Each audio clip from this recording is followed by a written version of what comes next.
Ladies and gents, boys and girls, what is up? Friday, September the 15th, 2023. TGIF. Hope you're all doing well. Chris Phillips here, your host of the Daily Crow of the Spurs Up Show.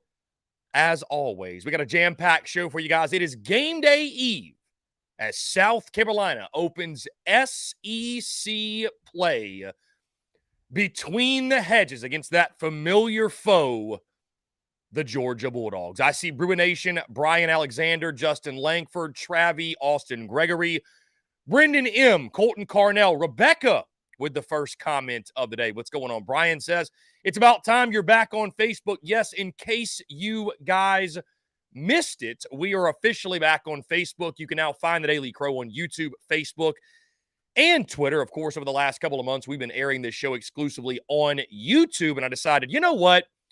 Why don't we spread the love? Why don't we make this show easier to find for folks that maybe don't want to, for whatever reason, go to YouTube, make an account. You can now catch the show back on Facebook, on Twitter as well. Really exciting stuff. And guys, again, wherever you're tuning in from, I appreciate you all rocking with us. Again, guys, we have got a jam-packed show today. A lot to get into here on this Friday. Of course, in hour number 3, we have our Q&A Power Hour. I'll take all of your questions, your comments, your calls at 843-790-3377. Guys, if you cannot call in that third hour, I highly encourage you, go ahead, leave us a voicemail. I want to hear your thoughts, your predictions, what have you, and we will play that in our third hour to kick off the Q&A Power Hour. Also, of course, hour number 2, he joins us every Friday. Jake Crain of Crain and Company will jump on the show to talk all things South Carolina, SEC, college football, and everything in between. And, of course, guys, in this first hour, it is Prediction Friday. Locking in my predictions for Gamecocks and Bulldogs. Also, every single SEC game on the slate. And we got some prize picks plays, and I'm feeling really, really good about going into this weekend. Also, guys, let me remind you, tomorrow night, immediately following South Carolina's game against Georgia, we will have the A1 Air Quality Consultants post-game call-in show airing on YouTube, Facebook, and Twitter. We'll take your questions, comments, mainly, of course, your calls as we react live to the Gamecocks game between the hedges against Georgia. It's been a wild success the first 2 weeks, expecting nothing less tomorrow when the dust settles in Athens. Also, guys, let me make you aware in case you missed it, tsus.store, thespursupshow.com, all of our merchandise. We are updating that daily, adding new items, adding new pieces.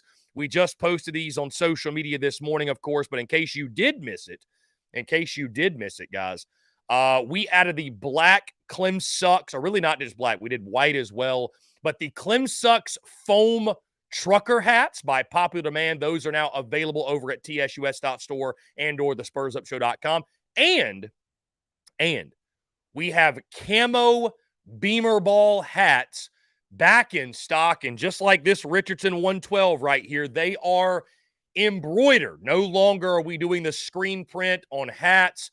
That was another reason, honestly, guys, we left our old merchandise vendor. That was one of the things for me that I felt like was not living up to the standard, the quality that we had produced in the past. So all embroidered hats, guys. The Beamer Ball camouflage trucker hat is available. The Clem Sucks foam trucker hats are available. And also, by the way, guys, every single game week, if you order your towels specifically, towels, and I'll say koozies, but towels especially, by Tuesday at midnight every week, I can guarantee that you will have your Beamer Ball towel in hand by the time we reach game day that weekend. So, not looking ahead past this game, obviously, but the SEC opener is, SEC home opener is just around the corner between the Gamecocks and Mississippi State. Order by next Tuesday to be sure you get your Beamer Ball towels in hand for that game. Of course, a big one, 7:30 under the lights at Williams-Brice Stadium. Night game. It's going to be a big one, and you want to make sure you have your TSUS merch and make sure you have your Beamer Ball towels as well. Guys, that being said, like I mentioned, we have got a jam-packed show, hour number 3, that Q&A power hour, like I said. Jake Crain coming up in hour number 2, and a jam-packed hour number 1. Lots to get into. With that being said, Gamecocks and Bulldogs do battle between the hedges in the SEC opener, and this is where this game belongs, by the way, on the schedule. We all grew up with this game, and it's a damn shame that it's falling off the slate going into 2024 and maybe even beyond. Who knows when this game will return? And as I think back over the history of South Carolina and Georgia, I think of physicality. I think of slobber knocker type of contest, right? I think of 24-17, 20-14. I think of great defensive lines. I think of quarterbacks getting pressured and hard hitting and blitzing and, defenses ruling the day. Fast forward to 2023. Fast forward to the last 6 or 7 years. And this series between South Carolina and Georgia has undoubtedly taken a turn. Steve Spurrier tormented the Bulldogs when he was at Florida and most certainly South Carolina as well. Gamecocks won 3 in a row in the series in 10, 11, and 12. After losing in Athens and a close one in 13, they came back and beat Georgia in dramatic style in 2014. Since then, it has been ugly. Since 2015, South Carolina is 1-7 in their last 8 contests against Georgia. Of course, the one win coming in 2019 when South Carolina did the unthinkable as a 24.5-point underdog, shocking Georgia in double overtime in that football game. But outside of that, guys, it's been ugly. The 7 losses that I mentioned, they have all come by double digits. And Shane Beamer has had no luck against Kirby Smart in his first 2 attempts, losing by 41 points a season ago. And I believe it was 27 points back in 2021. I've mentioned this throughout the week. South Carolina bringing back competitiveness to this series and respectability to this game is important. It matters. And I think it especially matters to those of us who grew up watching this series, right? Those of us who can recall, Georgia more often than not got the better of South Carolina. But you could always, for the most part, count on this game to be close. You could always count on South Carolina to give Georgia a 60-minute fight. That has not been the case in recent memory. You look at this Georgia Bulldogs team, back-to-back national champions. I don't have to sell you guys on how good they are. They are number 1 in the country and a 27.5-point favorite in this ball game for a reason. But they have questions. There is no doubt that Georgia has questions they need answered in this football game. You start offensively. Mike Bobo calling the shots at OC. I think we know a thing or two about Mike Bobo, don't we? Shane Beamer actually 1-0 against Mike Bobo in his tenure at South Carolina when the Gamecocks took down Auburn back in 2021 at Williams-Brice Stadium. So Mike Bobo looks to fill the shoes of a Todd Monken who was fantastic for UGA. You then go to the offensive line, a pair of new offensive tackles, an offensive line that has been sort of moved around, shifted around. Nobody will question their talent, but the production through 2 weeks against lesser opponents, it simply hasn't been there. Georgia averaging just 129 rushing yards per game, and for the Georgia standard, they have fallen well short of that. There's questions in the UGA running game as a whole, right? Kendall Milton is obviously back, led the way last year for them, or was the leading returning rusher, I should say.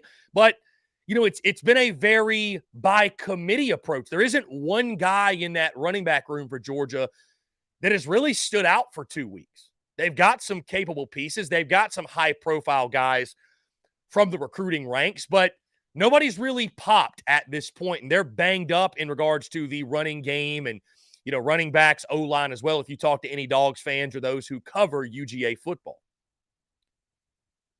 And then, of course, you go to the quarterback position, Carson Beck, who is also, again, filling the shoes of a departed Stetson Bennett, who, maybe he had his issues off the field, and we're seeing that kind of play out in the NFL, unfortunately, but one of the greatest dogs in school history. I mean, when you look at and what Stetson Bennett meant to Georgia football, not just in the numbers and the production, but being a leader on and off the field, playing with a chip on his shoulder, playing with a tenacity, and playing with an edge.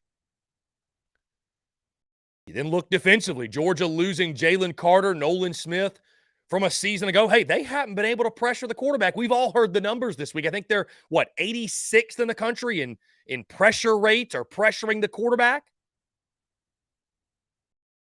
So there are question marks for this Georgia football team entering this game. And then on the South Carolina side, in a matchup like this, after a really rocky week one, you were able to find some things, right, against Furman. Granted, the FCS Furman Paladins, but let's be fair.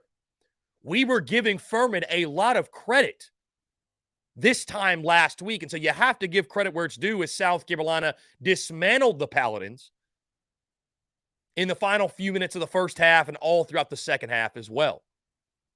Youngsters emerging all over the field, from quarterback to running back to offensive line to defensive line to the secondary. I mean, all over the field, you saw the stars of tomorrow shine in that ball game and that win against Furman. And if South Carolina is going to do the unthinkable, if they're going to pull the upset, having a confident Spencer Rattler and a Spencer Rattler that is playing as well as he is, that's a great place to start. We also got good word last night on the status of Gamecocks wide receiver Juice Wells, when Shane Beamer had this to say, quote, "He's fine. There were questions about his health, but Juice is good. Juice is very focused and has done everything this week." Then when asked about, would his health limit him at all against Georgia? What percentage chance is there that is the case, that he's limited against UGA due to health? Shane Beamer had this to say, quote, "0. Meaning 0% chance that he's limited. Did we hear very similar reports heading into UNC and Furman? Yes, we did. So hopefully we keep our fingers crossed that third time is a charm. I am so intrigued and fascinated to see how South Carolina attacks Carson Beck and attacks Georgia defensively, right? Because we now know no Jatius Gear in this football game. And guys, I think that is a massive blow for South Carolina. Just call it for what it is. It's really unfortunate that one of the top guys that you nabbed, really your top landing out of the transfer portal on the defensive side of the football, was Jatius Gear. And for the third consecutive week, he will not play. We mentioned going into Furman last week that, there are nice individual pieces on the Gamecocks defensive line, from Talkie Hemingway to Alex Huntley to Jordan Strawn, and that those guys just simply had to play better. Well, take that and double it. That is the case in this football game. I don't put a lot of stock, guys, in what Georgia has done in the first 2 weeks. I simply don't. I'm not drawing conclusions after seeing a team sleepwalk against UT Martin and Ball State. I'm not drawing conclusions after seeing a Georgia football team have a very watered-down game plan and do nothing to show their hand. You look at Georgia across the board, there's a reason they're ranked number one. There's a reason they're back-to-back national champions. What Kirby Smart has built in Athens, and I don't care if it's Mike Bobo and Will Muschamp and Brian McClendon on his coaching staff, South Carolina, we can feel however we want to feel about those guys. The fact of the matter is this: UGA is a beast all across the board. South Carolina has to put this football game in the hands of Carson Beck. Winning first and second down, slowing down the running game, and making Carson Beck prove that he is ready to win a football game of this magnitude. If he answers the bell, you tip your cap and say, so be it. But I think sitting back and being conservative and letting Georgia you to death with 6 or 7 yard runs is a recipe for disaster. Your 4 touchdown underdogs. Roll the dice. Play aggressively. Give yourself an opportunity to force some turnovers, make some big plays. Admittedly, I am nervous about the Gamecocks secondary. We've talked a lot about Georgia's great crop of weapons, their wide receivers with Ra Thomas, Dominic Lovett, Arian Smith. It does not sound like Ladd McConkey will play in this game. Brock Bowers, who there's been some questions about his health, but from UGA folks I've talked to, he will indeed go in this football game. They'd be stunned if he missed it. With all the talk this week about stopping the run and selling out to stop the run, I am a little bit nervous that UGA passing game could get loose, especially when you think about the fact you have a banged-up Nick Emanwari and David Spalding in your secondary. Valiant that those guys are going to play tomorrow, but how effective will they be? On the offensive side of things, been a lot of debate this week about what the game plan should be when South Carolina has the football offensively. Should it be swing passes and dump offs and screens? Should it be attacking in the vertical passing game? Should South Carolina just be stingy with the run? The translation is this, guys. When you have the offensive line that South Carolina is working with, and you're going up against a defense like a Georgia, I would not want to be in the position of Gamecocks offensive coordinator, Dowell Loggins, because it is a very, very difficult task. If Juice Wells is actually at 110%, how does that change the offensive game plan for South Carolina? Obviously, Xavier Legette has been playing like a man possessed along with Spencer Rattler. You add another weapon on the outside, and South Carolina might be cooking. Is this also the week we see the tight ends get involved? Trey Knox, Joshua Simon, guys that we feel have tons of potential, but just haven't really flashed quite yet. And then there's the running game. And then there's the offensive line. How is South Carolina able to find balance in this football game? Because whether it's manufacturing something, whether it's getting creative, whether it's an extended handoff, there has to be something. There has to be a second pitch, something to keep Georgia's defense on their heels. Something to make Georgia's defense second guess themselves even for a moment. Because if you can find a semblance of balance, right? This is a Georgia defense without Javon Bullard in the back end at safety. He will miss this game with an injury. If you can find some semblance of balance, well, then you bring in deception. Then you bring in some play action. Then you bring in that vertical passing game, some one-on-one matchups, and getting that Georgia defense, as we mentioned, on their heels. And then there's Beamer ball as well. Guys, if you're going to pull this massive upset, you have to have the recipe.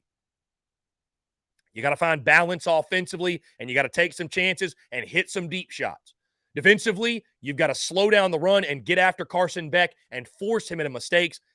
And then Beamer ball, special teams. Beamer ball to the moon has got to show itself and be a massive part of this football game, whether it be a big return, kickoff, or punt, whether it be a block punt, block field goal, a fake, whatever it is. Beamer ball has to play a big part as well. With all of that being said, guys, South Carolina had a really, really nice bounce-back victory last week, right? But the fact of the matter is this. South Carolina has played one game against Power 5 competition. And in that game, they surrendered 9 sacks and generated 0 defensively. And that was against North Carolina.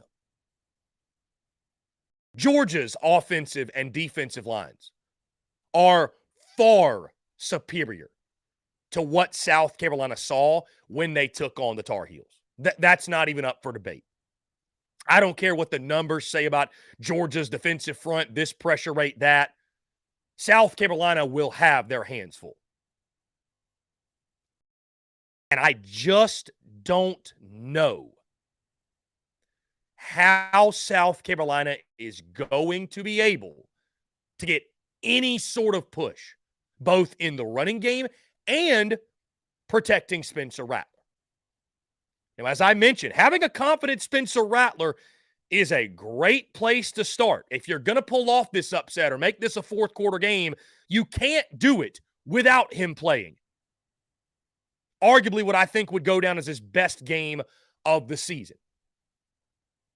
But can they protect him? And guys, maybe this goes without saying, but some really interesting stats that I saw via our friend Josh Pate over at 24/7 Sports. And yes, I know most quarterbacks, if not all, are better when they have a clean pocket and they're not pressured. But listen to these splits on Spencer Rattler's stats. When Spencer Rattler is not pressured, working with a clean pocket, and this is his career stats, a 79.5% completion percentage, 14 touchdowns, and 1 interception. When Spencer Rattler is under pressure, a 36.7% completion percentage, 7 touchdowns, and 8 interceptions. That does not bode well when you factor in he is going to be under duress and under pressure all day long. As I told you guys over the summer, we knew these offensive line deficiencies were a reality. And I told you guys repeatedly, my greatest fear is when South Carolina is made to be one-dimensional, it will be ugly and South Carolina will struggle. You can only throw up so many deep shots to Xavier Legette. You can only throw up so many 50-50 balls and get away with it. Georgia's defense will make you pay. And while I think Spencer Rattler will give the Gamecocks everything he has, I think at some point what you fear is that QB1, he's going to put this game on himself. He's going to do everything he can to win this football game. That is going to lead to him forcing the issue, throwing the ball into coverage, trusting his arm. And when you do that against Georgia, guess what, guys? They're going to make you pay. On the defensive side, a lot of questions and not a whole lot of answers, guys. I know this is a Georgia football team that hasn't exactly been electric, but you know what they're not? They're not mistake-prone. Georgia doesn't shoot themselves in the foot. Georgia doesn't make mistakes. And that's what it's going to take for South Carolina to stay in this football game. I don't buy the narrative that Georgia's offensive line is an issue and they can't get their running game going. You know what's great for a struggling running game? Playing the South Carolina defense. Simply put. And I think without Jatius Gear, South Carolina will struggle to get any sort of run push. I think the pass rush will be non-existent. I think I may even be more worried about Georgia attacking South Carolina down the field because Carson Beck is going to have all day to throw. And while he may not have the experience, and this might be his first SEC start, it's not like this guy's a true freshman. And if you look at Carson Beck on tape, you look at the film, he's got all the tools. He makes every single throw. He's more talented than Stetson Bennett ever was.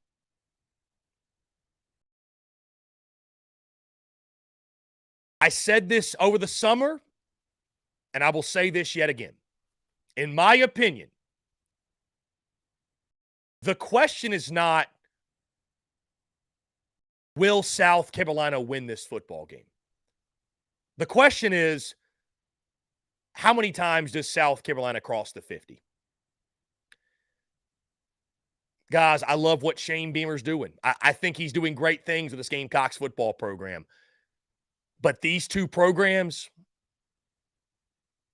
are light years apart. Playing true freshmen on the offensive line in a game like this, it's not a recipe for success. Shane Beamer's indicated they are going to do that. I think Georgia bullies the Gamecocks in the trenches from start to finish. I do think South Carolina will hit some plays downfield. I think Spencer Rattler forces the issue. I'm most concerned about the Gamecocks in the red zone. When you have to run the football, are you able to run it? I don't think South Carolina will be able to do so. A team that rushed for -2 yards with sacks included against UNC and then 2.8 yards per carry against Furman. I don't see any sort of run game getting going for South Carolina. I think Spencer Rattler is under duress all day long.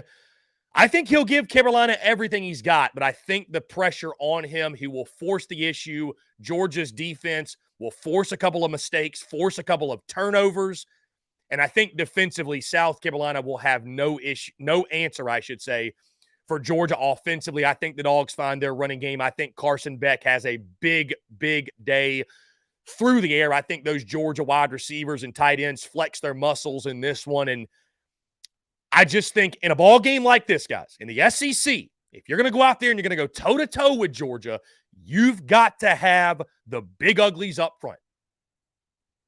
And the Gamecocks do not have them at this point, offensively or defensively. It's not a question of will South Carolina win.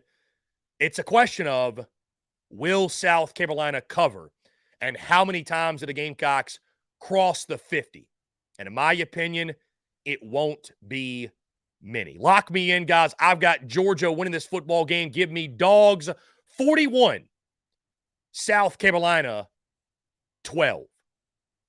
And again, I could see this being a 17-6 score at half, something like that. Gamecocks holding tough, doing all they can, but I think Georgia's offensive line second half going to start to lean on South Carolina, wear out that Gamecocks defense. And until I see otherwise, guys, I've been trying to talk myself into it all week that, maybe this South Carolina team is, Spencer Rattler puts up this.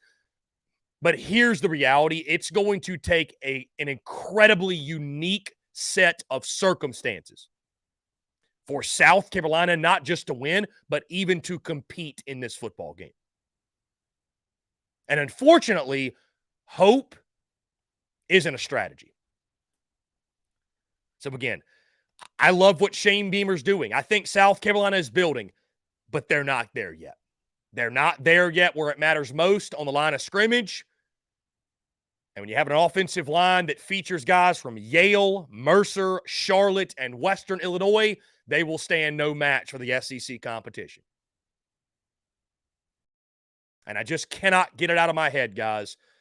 A win over Furman has not made me so quickly forget what North Carolina did to this Gamecocks football team just 2 weeks ago.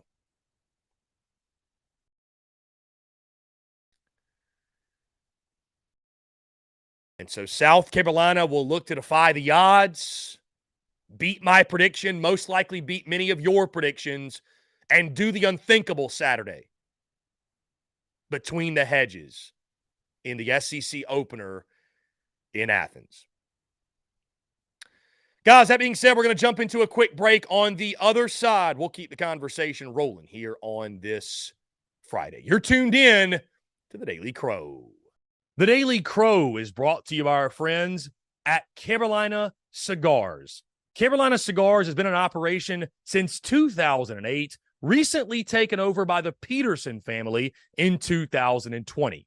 Whether you're new to the cigar scene or whether you've been enjoying cigars your entire life, Carolina Cigars has the expertise and knowledge to make your visit to their shop enjoyable. Stop by for a fine cigar and experience their classic cigar lounge where people come together, share conversations, and become friends. So if you're into cigars and you're on Hilton Head Island, you really do need to go by and see them. They offer same-day shipping nationwide, free delivery island-wide for weddings and all special occasions. They're also proud to offer premium cigars at 9 outside humidor locations around Hilton Head Island, and they have special events throughout the year as well.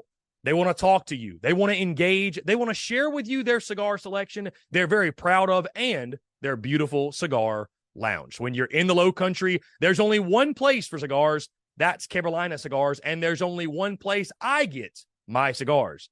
That's Carolina Cigars, Hilton Head Island's premier cigar merchant. Come and share your passion. It's all here at Carolina Cigars. Give them a follow on Instagram at Carolina_cigars, or give them a call today at 843-681-8600. That's 843-681-8600. Smoke them if you got them, and tell them that Chris from the Spurs Up Show sent ya. The Daily Crow is also brought to you by our friends over at A1 Air Quality Consultants. Headaches, coughing, running nose while in the office or just in your home, call A1 Air Quality Consultants to have your air checked today.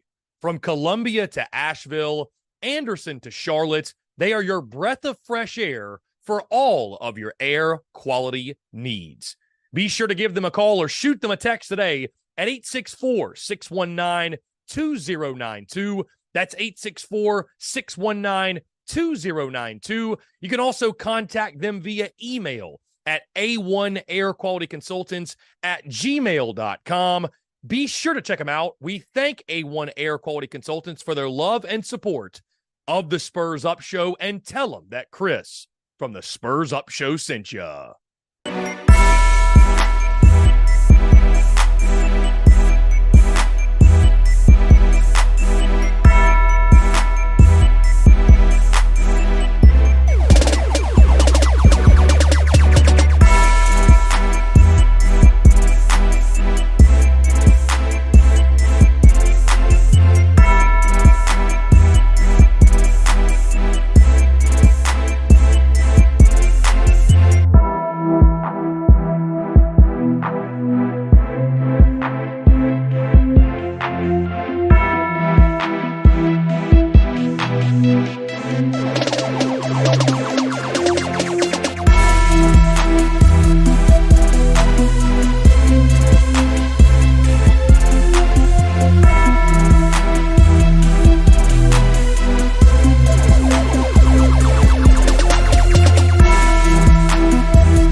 Muscle Dougie, ho.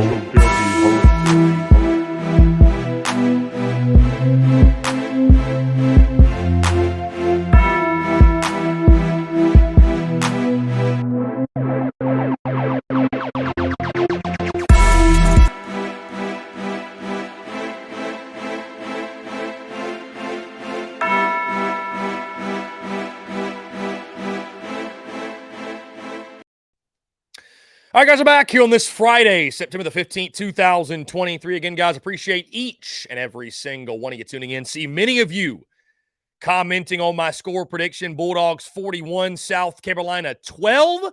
Hey, we can talk about it in the third hour. Q&A, power hour, guys. You leave me your thoughts, your questions, your comments. You want to call in, debate it. You want to give me real football reasons why South Carolina can keep this thing closer than I expect and or beat Georgia? I welcome that. 843-790-33 7-7. Either way, guys, here on this Friday, of course, every single week, we run SEC Pick'em as I lock in all of my picks for a packed slate of SEC action, and we do so for week 3. We start with the first SEC ball game of the 2023 season. LSU travels to Starkville to take on Mississippi State, a noon kick on ESPN. As you guys already know, I've locked in Mississippi State plus 10 in this football game. And I also picked Mississippi State over the summer to pull the big upset. I am really excited for this one, guys. I think this is a great way to kick off this Saturday. Obviously, you've got this one and then the game in Como, which we'll get into in just a second. But a really, really fun ball game. And I'm curious to see how this LSU team continues to respond from that FSU loss in week 1, right? And that goes obviously for a lot of these teams, these SEC teams that have lost some of these big non-conference games, because the reality is this. You get into SEC play and everybody's still 0-0. Like the non-conference losses, as much as they're a black eye on the conference as a whole, they don't really mean all that much. So LSU still has a ton to play for, but they're walking a tightrope. They can't afford another loss. Meanwhile, on the Mississippi State side, I think the big question is just this. Does Kevin Barbay sort of, take the training wheels off or let go of the reins and let Will Rogers throw the football? That's the big question, because he had a career low last week, guys, in attempts with just 17 against Arizona. If Mississippi State is going to keep this one competitive and not just do that, but pull the upset at home, they've got to let Will Rogers throw the football, because the weakness of LSU's team and their defense is that secondary specifically. Admittedly, guys, when you make predictions, right, it's so easy to sit here and say, okay, well, in a one-off scenario, these two teams play, this team will win. But when you make predictions, situation and circumstance matters greatly, right? So when I picked Mississippi State to pull the upset over LSU, one of the big reasons I did was because I thought LSU was going to beat Florida State in week 1. I thought it was going to be a high-flying LSU team coming in here, feeling good about themselves. Mississippi State sort of being slept on, right? RIP Mike Leach. Nobody's thinking much of them. And State catches LSU off guard and pulls the upset. Well, that is not the case anymore after the opening game loss to Florida State. I don't see LSU coming in this one taking Mississippi State lightly. I think this is a game LSU has to have. I think this is a really close, competitive ball game. As I mentioned, I love the Bulldogs plus 10. I think weird things are going to happen in Starkville. The spirit of the pirate, the cowbells, what have you. But I think LSU is going to eke out a win here. I think they get the W. Again, they're walking a tightrope. LSU, if they want to stay in the SEC West race, they cannot, not even just the SEC West race, the college football playoff race, they cannot afford to lose another football game. I don't think their second loss comes on Saturday. Give me LSU over Mississippi State in this football game, but Mississippi State covers the plus 10 in a really fun back and forth competitive football game. We move to Columbia, Missouri. Mizzou hosting the 15th ranked Kansas State Wildcats. This game taking place on SEC Network. And K-State is one of those really just sneaky good programs, right? You don't think a lot of Kansas State when you hear the name, like, okay, they're not some powerhouse, what have you. But they're, Kansas State is what I kind of think South Carolina should strive to be. Just a consistent 8 to 9 win per year program. Every now and then they're knocking on the door of 10 wins and making some national noise, but they're just a consistent top 25 football program, and there's no shame in that whatsoever. Heck, it's more than what Missouri can say right now under Eli Drinkwitz. He's been 6-6, 6-6, 5-7, 6-6. I mean, the dude is the definition of mediocrity. But Mizzou has an opportunity in this football game to, I think, really kick the door down and set themselves up for a breakout 2023 campaign. When you look at the schedule that lies ahead with some more non-conference matchups and a game against Vandy, and there's a good chance that Missouri, if they win this football game, they should be 5-0. when LSU comes to town in just a couple of weeks. And that's been a weird place for LSU to play, and some weird upsets have happened there. Here's my problem, guys. I cannot trust Missouri. I can't do it. I think Mizzou is – I love the defense. The defense is incredible. The defense is going to give them a chance in every single football game. Brady Cook, I think, is a very, very average college quarterback, and it is what it is, right? Like Mizzou, when they win football games, they're going to win ugly. But if you pick Missouri in this football game, what you're saying is, I'm picking Mizzou to go 8-4. I'm picking Mizzou to maybe even go 9-3. And I just don't believe in Eli Drinkwitz. I just don't believe in Missouri football that they're ready to break the mold and be anything other than what they've been under Drinkwitz, which is a 5-7, a 7-5 program. They've been a 500 program under Eli Drinkwitz, the Jeff Fisher of college football. The man goes 500 every single year and even gets an extension for it. And under his leadership, Missouri's not good enough to win anything of significance, but they're not bad enough to fire him and make significant change. So you're left with what we get on a year-in, year-out basis. And I don't think that's good enough to beat Kansas State. I think K-State, Como, I don't think that's good enough to beat Kansas State. I think K-State goes into Como, and I think they get the win over Missouri. I've got to be proven wrong here. I don't trust Mizzou to win a football game like this quite yet. Alabama going on the road to South Florida, and probably the weirdest SEC road game in a non-conference game you will ever see. USF hosting the Alabama Crimson Tide. And as we know now, by the way, guys, as we know now, Alabama is making a change at quarterback. Tyler Buckner, the Notre Dame transfer, will start for the Crimson Tide this weekend against South Florida. Is Alabama going to win this game no matter what? Yes, absolutely. They're going to take care of USF, no problem. By the way, it's a 3:30 kick on ABC.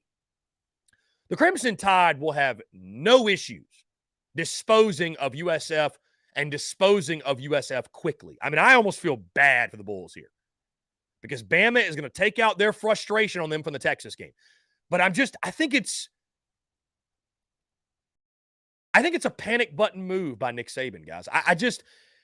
Jalen Milroe, I don't think is even the root of their problems. I'm not saying he's a great quarterback. I don't think he's the guy.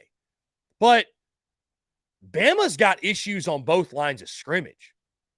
Bama's got discipline issues. A football team that can't go a game without getting penalized 8 or 9 or 10 times in a game. They have so many more issues than just the quarterback. And so I don't really know what this does for you. You could have just started Jalen Milroe and then brought in Tyler Buckner later in the ball game. And do we really think a guy who was a washout at Notre Dame is the answer? I mean, guys, Notre Dame fans wanted Tyler Buckner gone. And now, all of a sudden, he's good enough to start for Alabama? Some of you may get exhausted by my "the dynasty is dead" or Bama's going 9-3 takes, but this ain't a good sign in my mind. This to me shows panic. This to me shows Bama is grasping at straws to get it right. They're going to beat South Florida, no question. And maybe they just want to see what they have. Like, I don't know, but I don't understand this move. I don't understand this move in the slightest. Bama's going to win, and Bama's going to win convincingly. But it's not about Bama winning. It's how does Alabama look. I can't wait to see how this thing plays out offensively and how Tyler Buckner plays them and how long he plays in this football game. We move to College Station. Speaking of a team licking its wounds, Texas A&M is hosting Louisiana Monroe in this one. SEC Network contest, 4 o'clock on the SEC Network. It's about Texas A&M making strides defensively. The Aggies are going to win. They're going to win big in front of the home faithful. I think the offense, the good news is, I think the offense is clicking. Connor Wegman, Anaya Smith, Evan Stewart. I don't think they have any issues offensively, but now all of a sudden the defense is giving you problems. I think it's a big day early from Texas A&M offensively. I do think the defense will bounce back. I think they've made some adjustments. But for Texas A&M, man, I don't think you can beat UL Monroe by enough, guys. I don't think you can beat them by enough to make up for what happened in Coral Gables last weekend. Texas A&M wins. Texas A&M wins big. A big offensive day. What does the defense do? That's the big question in this one. We go to the Swamp and arguably the game of the weekend, Florida hosting the Tennessee Volunteers, a 7 o'clock kick on ESPN. This one's going to be a lot of fun, guys. This one's going to be a ton of fun. On the Tennessee side, Joe Milton's first real test as QB1. He's been solid to the first 2 games, but shaky at times, right? We know we can throw it 100 yards, but can he put it on the money in the intermediate passing game? We haven't seen that. We haven't seen that yet from Bazooka Joe. And on the Florida side, I'm still, as I mentioned, guys, the jury's out, in my opinion, on Florida. I don't think Florida's going to be a great football team by any means, but are they a 5-7, 4-8 football team, or are they a 7-5 football team? I don't know. For them, it's about getting Montrell Johnson and Trevor Etienne, that running game going, taking the pressure off of Graham Mertz. And it's going to be much easier said than done against a Tennessee defensive front that is vastly improved from a season ago. 11 sacks thus far through 2 games. Granted, against lower-level competition, we see how bad Virginia is now and Austin Peay as well. But I think it's obvious Tennessee has made some improvements on the defensive side of the football. We've heard all week long, guys, about, Tennessee's won twice in the last 51 years in the Swamp. Vols haven't won since 2003 in the Swamp. There was obviously a lot of PTSD for fans of the orange and white going in this football game. And, the Swamp is going to be probably the most raucous environment of the weekend. It's going to be a madhouse down there in Gainesville. That being said, guys, we've heard that narrative all week long going in this game. But the bottom line is this. When toe meets leather, none of that matters. I will say, how does Joe Milton handle the environment? How does Joe Milton handle what I think is actually a pretty solid Florida defense? And Austin Armstrong is going to have something dialed up, ready to go. But it's that Tennessee run game that I think will be the difference in this one. I think that Tennessee run game is able to give UT balance. I think they take the pressure off Joe Milton. I think Joe Milton hits a couple of deep shots. I think he shows off that arm. I think Tennessee, guys, just top to bottom is the better football team. They're going to get after Graham Mertz. They're going to stymie the Florida running game. They're going to have no answer. We've heard about it all week. Oh, this many wins in this many years. This is a different Tennessee and a different Florida team than what we've seen in years past. I think Tennessee not only wins, I think they cover 6.5. I think Tennessee wins this football game by double digits. I think Tennessee's for real under Josh Heupel. I trust the offense in this football game. And again, I think because of the strides that Tennessee has made defensively, I think that's what we're going to be leaving this game talking about. Tennessee wins, and they win convincingly in the Swamp.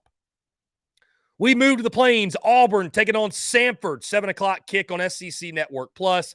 I think Auburn obviously wins this football game. It's about getting Peyton Thorne and the offense rolling, though I think they'll be better.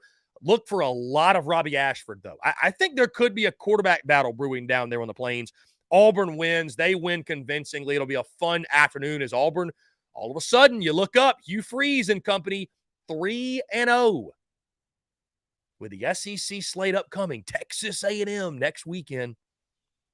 Things are cooking down there on the Plains for Auburn with Hugh Freeze. We move, guys, to Vandy going on the road to UNLV, a 7 o'clock kick on CBS Sports Network. The final non-conference contest for Clark Lee's team. I've got Vandy -4, guys. I'm rolling with the Commodores. I like A.J. Swan. I like Shepard, McGowan, their weapons on the outside. I think the Vandy run game is actually doing some nice things. And I think defensively they'll have a bounce back performance. And this is just a game, guys, Vandy has to have. If they're going to hit the over 3.5, they've got to have it. And I think most of us think they will hit that number. So I've got Vandy going on the road to Las Vegas, getting the dub over UNLV and scratching out their third win on the season. We move to Oxford, a really interesting game. This is a low-key interesting game here. Ole Miss with some fun non-conference games. Ole Miss hosting the Georgia Tech Yellow Jackets. This game, a 7:30 kick on SEC Network. And I think, guys, Georgia Tech is a little bit better than folks are going to give them credit for, right? The Yellow Jackets have made improvements, but I got Ole Miss in this football game. I think Jackson Dart, the questions on the offensive line is what they got to get figured out. Quinshon Judkins, you got to get him rolling, man. He is the heart and soul of that offense. I like what Pete Golding's doing thus far on the defensive side for Ole Miss. I thought that second half was really inspiring last week. I think Ole Miss builds off of that. And the SEC needs this football game, man. Bottom line, point blank, end of story. The SEC needs this football game.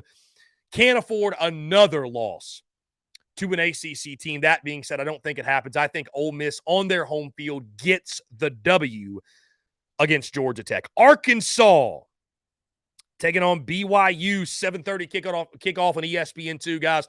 Really looking forward to this one as well.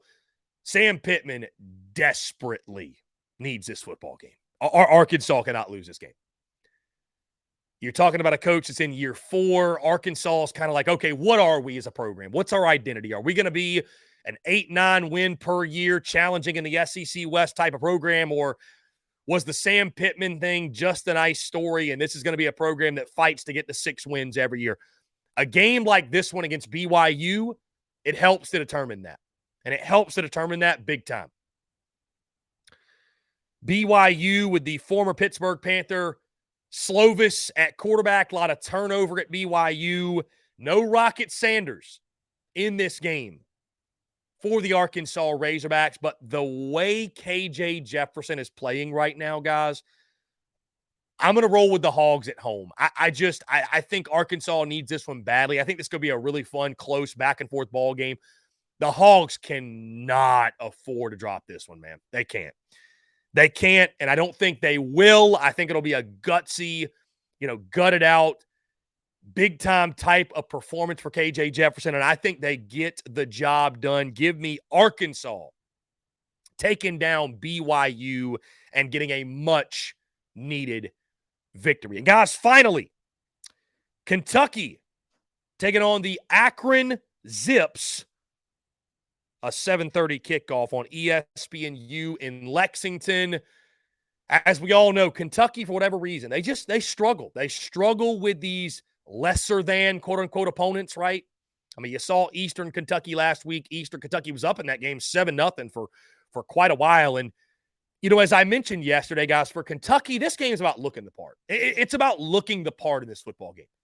So many out there have had high hopes and expectations and made picks for Kentucky to win 8 or 9 games, finish second in the SEC East even in some circumstances.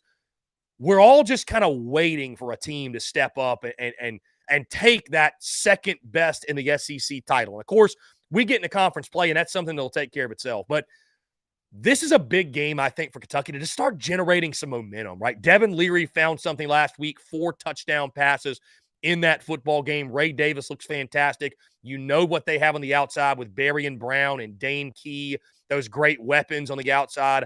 Octavius Oxendine leading the way for that Kentucky defense.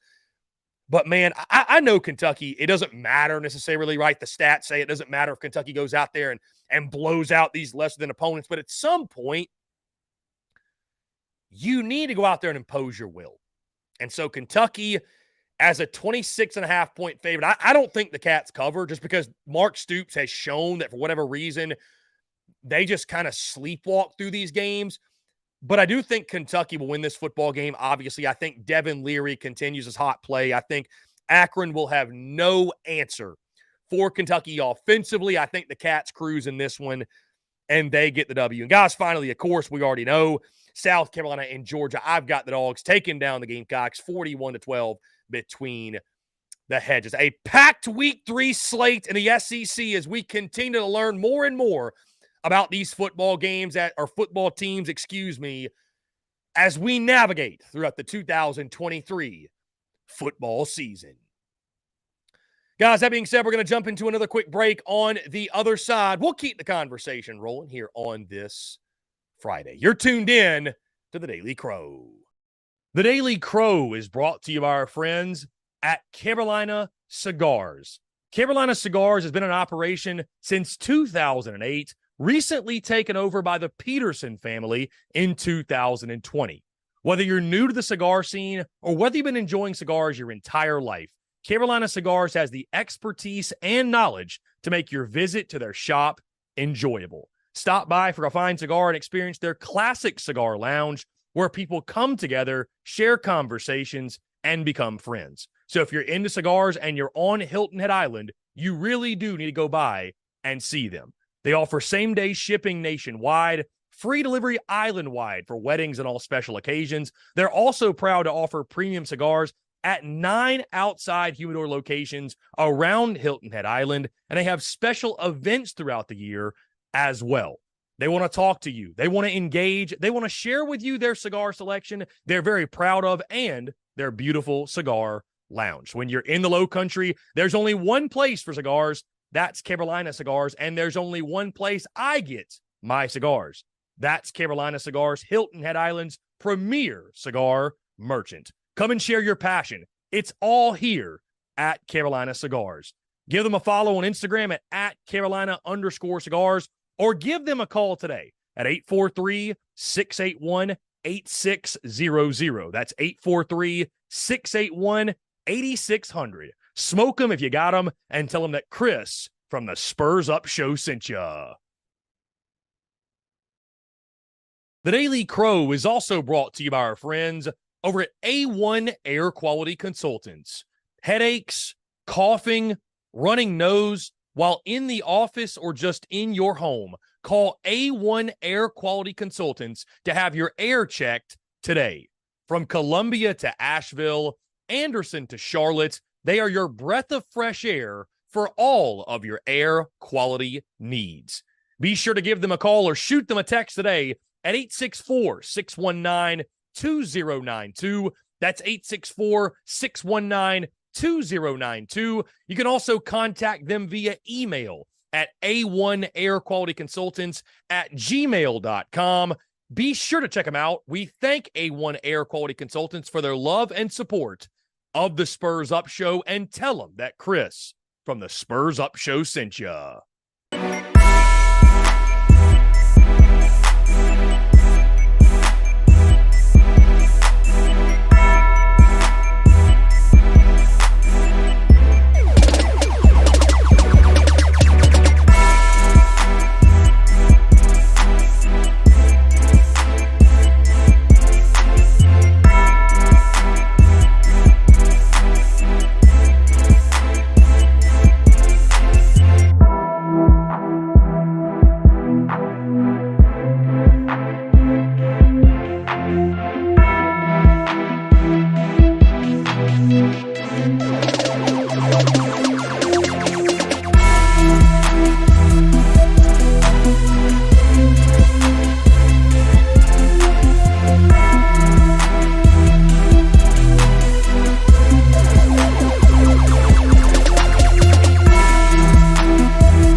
Muscle Dougie, ho.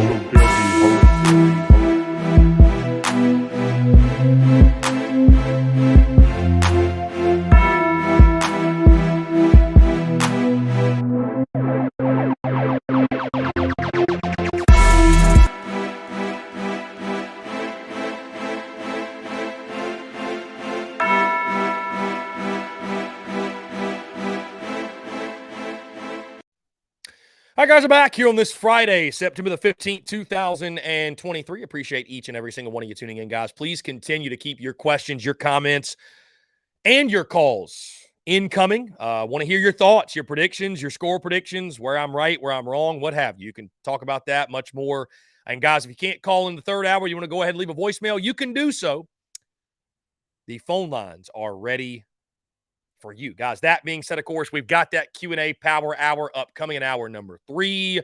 Jake Crain will join us in 15 minutes. But in the meantime, it's Friday. We lock in our prize picks, plays of the weekend for week 3 of the college football season. There's a lot of value on the board this weekend, guys. We start with where College Game Day is going this weekend. Colorado in Colorado State. And listen, I know some of you are tired of the Deion stuff, and you feel like ESPN and other outlets are gassing up Deion unnecessarily, what have you. But the fact of the matter is this. What Deion Sanders has done with Colorado right now, where everyone proclaimed them as dead, there's no way they're going to win 2 or 3 games, they now sit at 2-0. And Deion's method of flipping the roster and bringing in 70 new players, it's worked thus far. Are they going to win 10 games and win the national title? No, I don't think so. And when Colorado starts playing the likes of Southern Cal and Oregon, like, we'll really start to find out what they're all about. But Colorado State ain't very good, right? And so Colorado State's coach goes out there, throws a shot at Deion. When I talk to you, I'm a grown-up. I take my hat off, take my shades off. Like, why would you poke the bear? Colorado is going to smash Colorado State. And in that ball game, I mean, this feels like stealing, guys. Travis Hunter, the great Travis Hunter, who's a massive part of what Colorado does offensively, over a half passing plus rushing plus receiving touchdown. So all we have to have is Travis Hunter score in any form or fashion, and we win.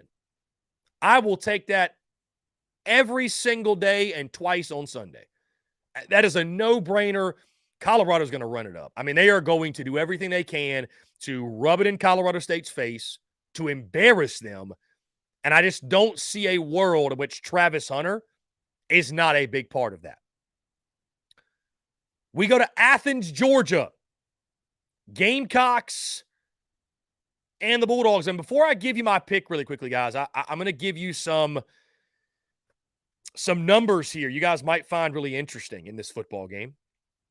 Gamecocks quarterback Spencer Rattler, his over-under passing yards total set by Prize Picks, 200.5 against Georgia. Carson Beck's number is set at 252.5. So, some interesting numbers there. But that's not where I'm going for this pick. I am going on the Gamecocks side of things. The Kerryon Joyner's rushing yard total is listed at 30.5 rushing yards. Guys, with all due respect, I don't even know that South Carolina will rush for 30.5 yards as a team. I love the under, and it's not just because of that, too. I think Mario Anderson's going to get more carries. I think more running backs will get more carries. And I think South Carolina is going to be probably put in a position where they're going to have to throw the football a lot. They're going to have to throw the football to stay in this game. And so for that reason, I love the under 30.5, man. I mean, again, I don't know that South Carolina even hits 30 as a football team, much less one guy hits that number. Under 30.5 for the Kerryon Joyner. We move to Arkansas and BYU, this game in Fayetteville. I got KJ Jefferson over 201.5 passing yards. I think because of the absence of Rocket Sanders, I think KJ Jefferson will have to throw the football here. I think he'll throw the football early and often. This will be a great test, by the way, for the Dan Enos offense in Fayetteville. And KJ Jefferson has been, we talk a lot about Spencer Rattler and how great he's been. KJ Jefferson's no slouch either. He's been one of the most efficient quarterbacks in all of college football to this point. I think that will continue for KJ. I think he will have a big day against BYU. I think he hits that over 201.5 passing yards in a game that I think Arkansas will have to probably throw it a little more than normal because of the absence of Rocket Sanders. Guys, we go back to Athens, Georgia, South Carolina, and Georgia between the hedges. I've got Bulldogs wide receiver Dominic Lovett over 42.5 receiving yards.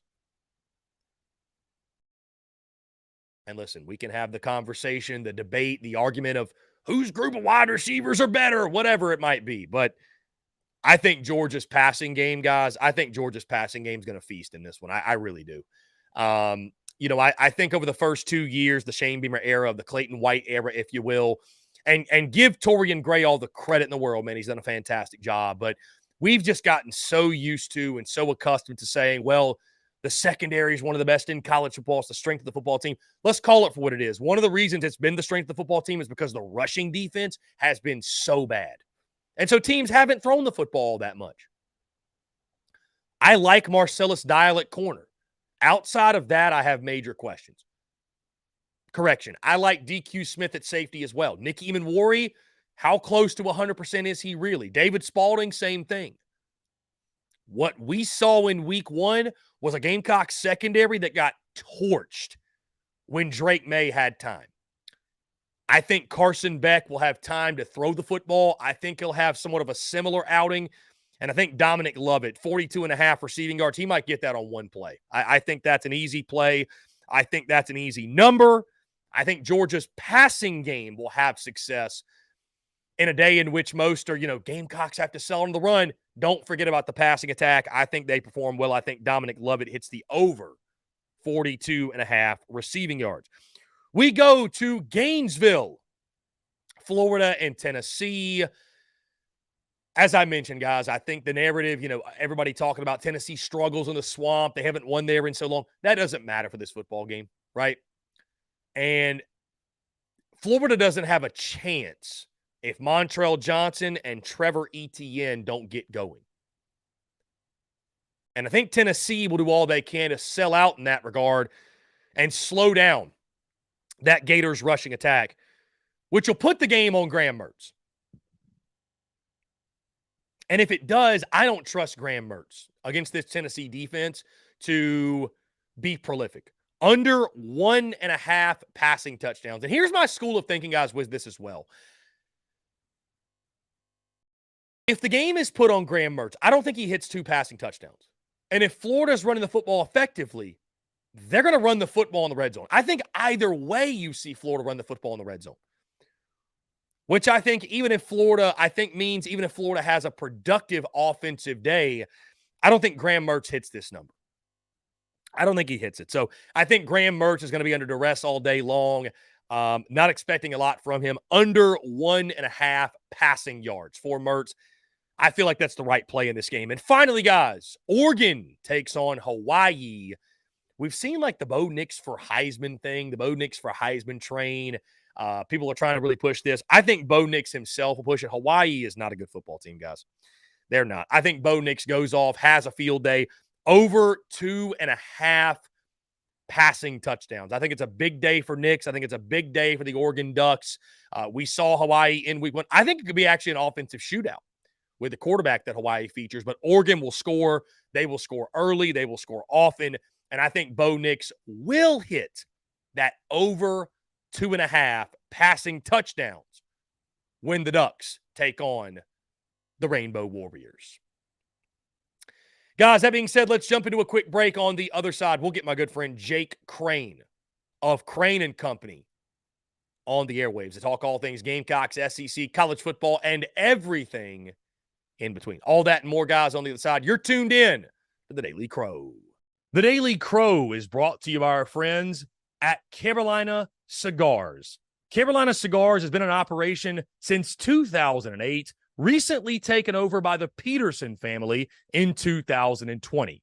Whether you're new to the cigar scene or whether you've been enjoying cigars your entire life, Carolina Cigars has the expertise and knowledge to make your visit to their shop enjoyable. Stop by for a fine cigar and experience their classic cigar lounge where people come together, share conversations, and become friends. So if you're into cigars and you're on Hilton Head Island, you really do need to go by and see them.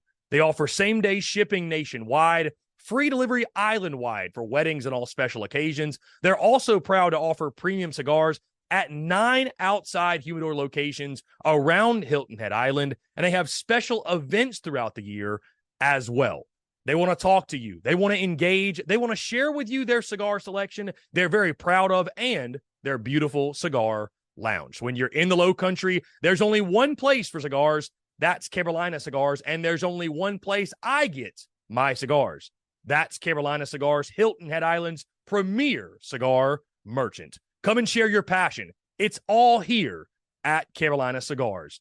Give them a follow on Instagram at Carolina_cigars, or give them a call today at 843-681-8600. That's 843-681-8600. Smoke them if you got them, and tell them that Chris from the Spurs Up Show sent ya.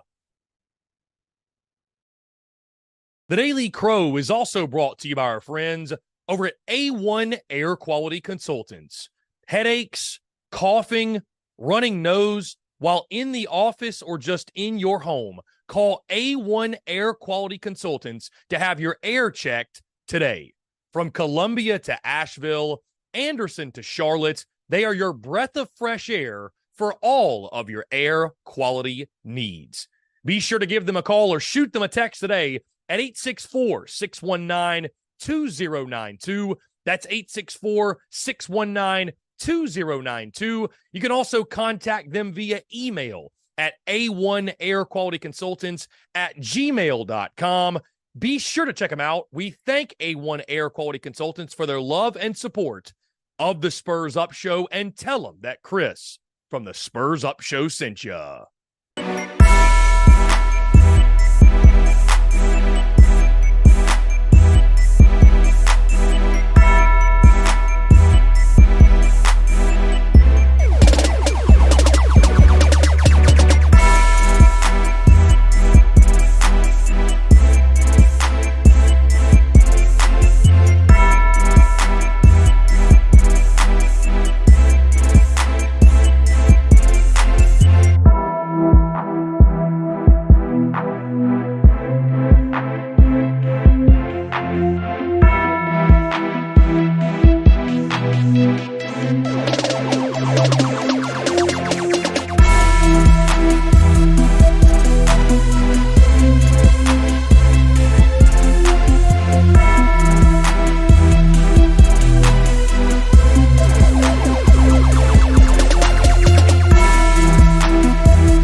Muscle Dougie, ho.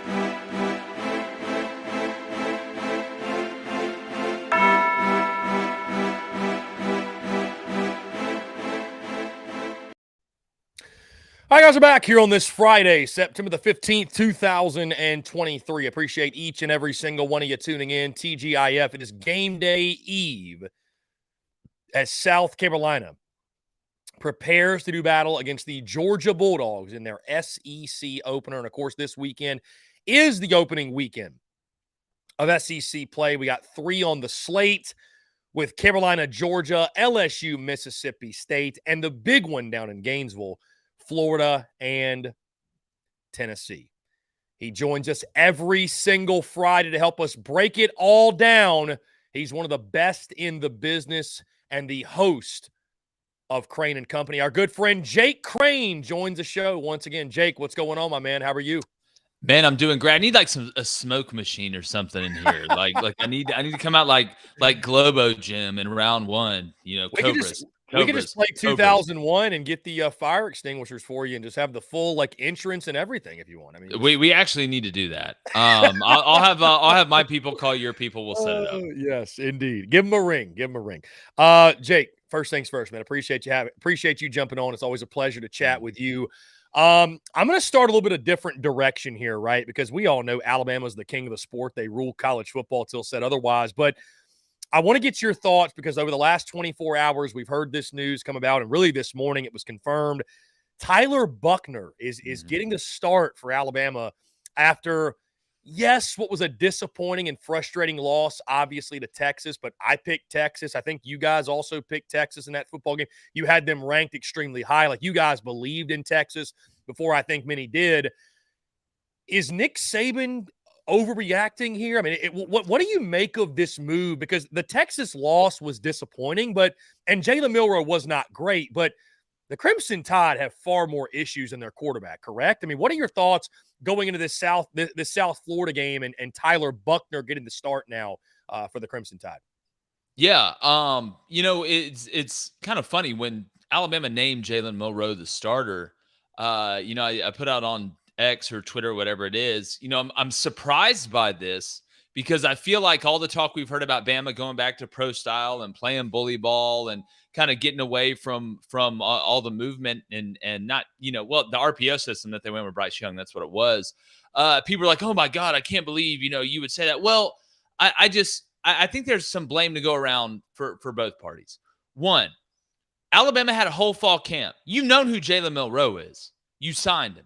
So you mean to tell me that you watched Jalen Milroe decide where he was going to throw the ball before the ball snapped off a 3-step and 5-step drop? And not only did you still put him out there as the starting quarterback, you actually ran the same system that he obviously is having trouble getting to the second and third read, or he's being told, don't leave the pocket too early, don't play to your strengths. So I put a lot on the coaching staff for that. And look, it wasn't like Milroe was awful. What Milroe is doing is it's a square peg in a round hole. Milroe needs to be in a 2013 Gus Malzahn, Nick Marshall style offense, even one you see right now. And the crazy part is, Chris, they were running a little bit of that early.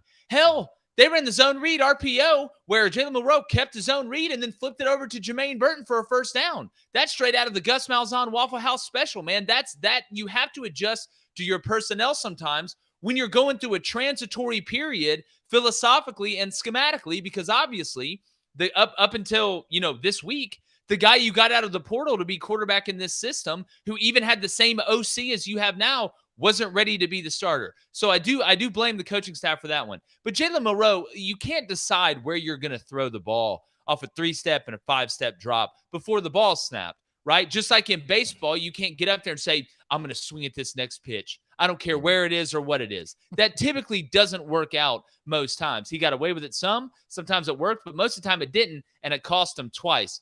So there's some blame to go around here. But at the end of the day, I'm not Jimbo Fisher watched Haynes King throw for a whole year and then decided to make him quarterback shocked. That's on a whole different level. I'm wondering if somebody's got pictures of somebody doing something. But I was just shocked that Nick Saban, who one of his greatest attributes that nobody talks about is his ability to be malleable even when he's at the top. Go back to the hurry-up, no-huddle offense. All he did was bitch and complain about it, then realized the rule wasn't going to get changed and brought in the Picasso and Van Gogh of running the hurry-up, no-huddle and building a system around it. So, it's very surprised, but there's plenty of blame to go around here. And you brought up the problems that Alabama has. I look at that defensive front. Blaine said something on the show Monday when we were recapping it that I couldn't agree with more. Quinn Ewers' jersey was just as white and nice and clean when he left Bryant-Denny as when he showed up. And Texas, even Nick Saban said it at his coaching press conference, they were able to get there with 4. They even got there with 3 one time. So Alabama doesn't have a monopoly on offensive line and defensive line anymore. So I wouldn't say Alabama. I hate the word dynasty, and I don't want to get too long-winded here, Chris, but this drives me nuts. The only team that has a chance to have a dynasty, because dynasty to me is winning 3 in 5 years, right? That's what I consider a dynasty. Nobody has a dynasty right now. If Georgia wins it this year, now they have a dynasty. But the Alabama dynasty has been over for a long time. They haven't made the playoffs since what, 2021, 2020, somewhere around there. So Clemson, people ask on our show, is the Clemson dynasty over?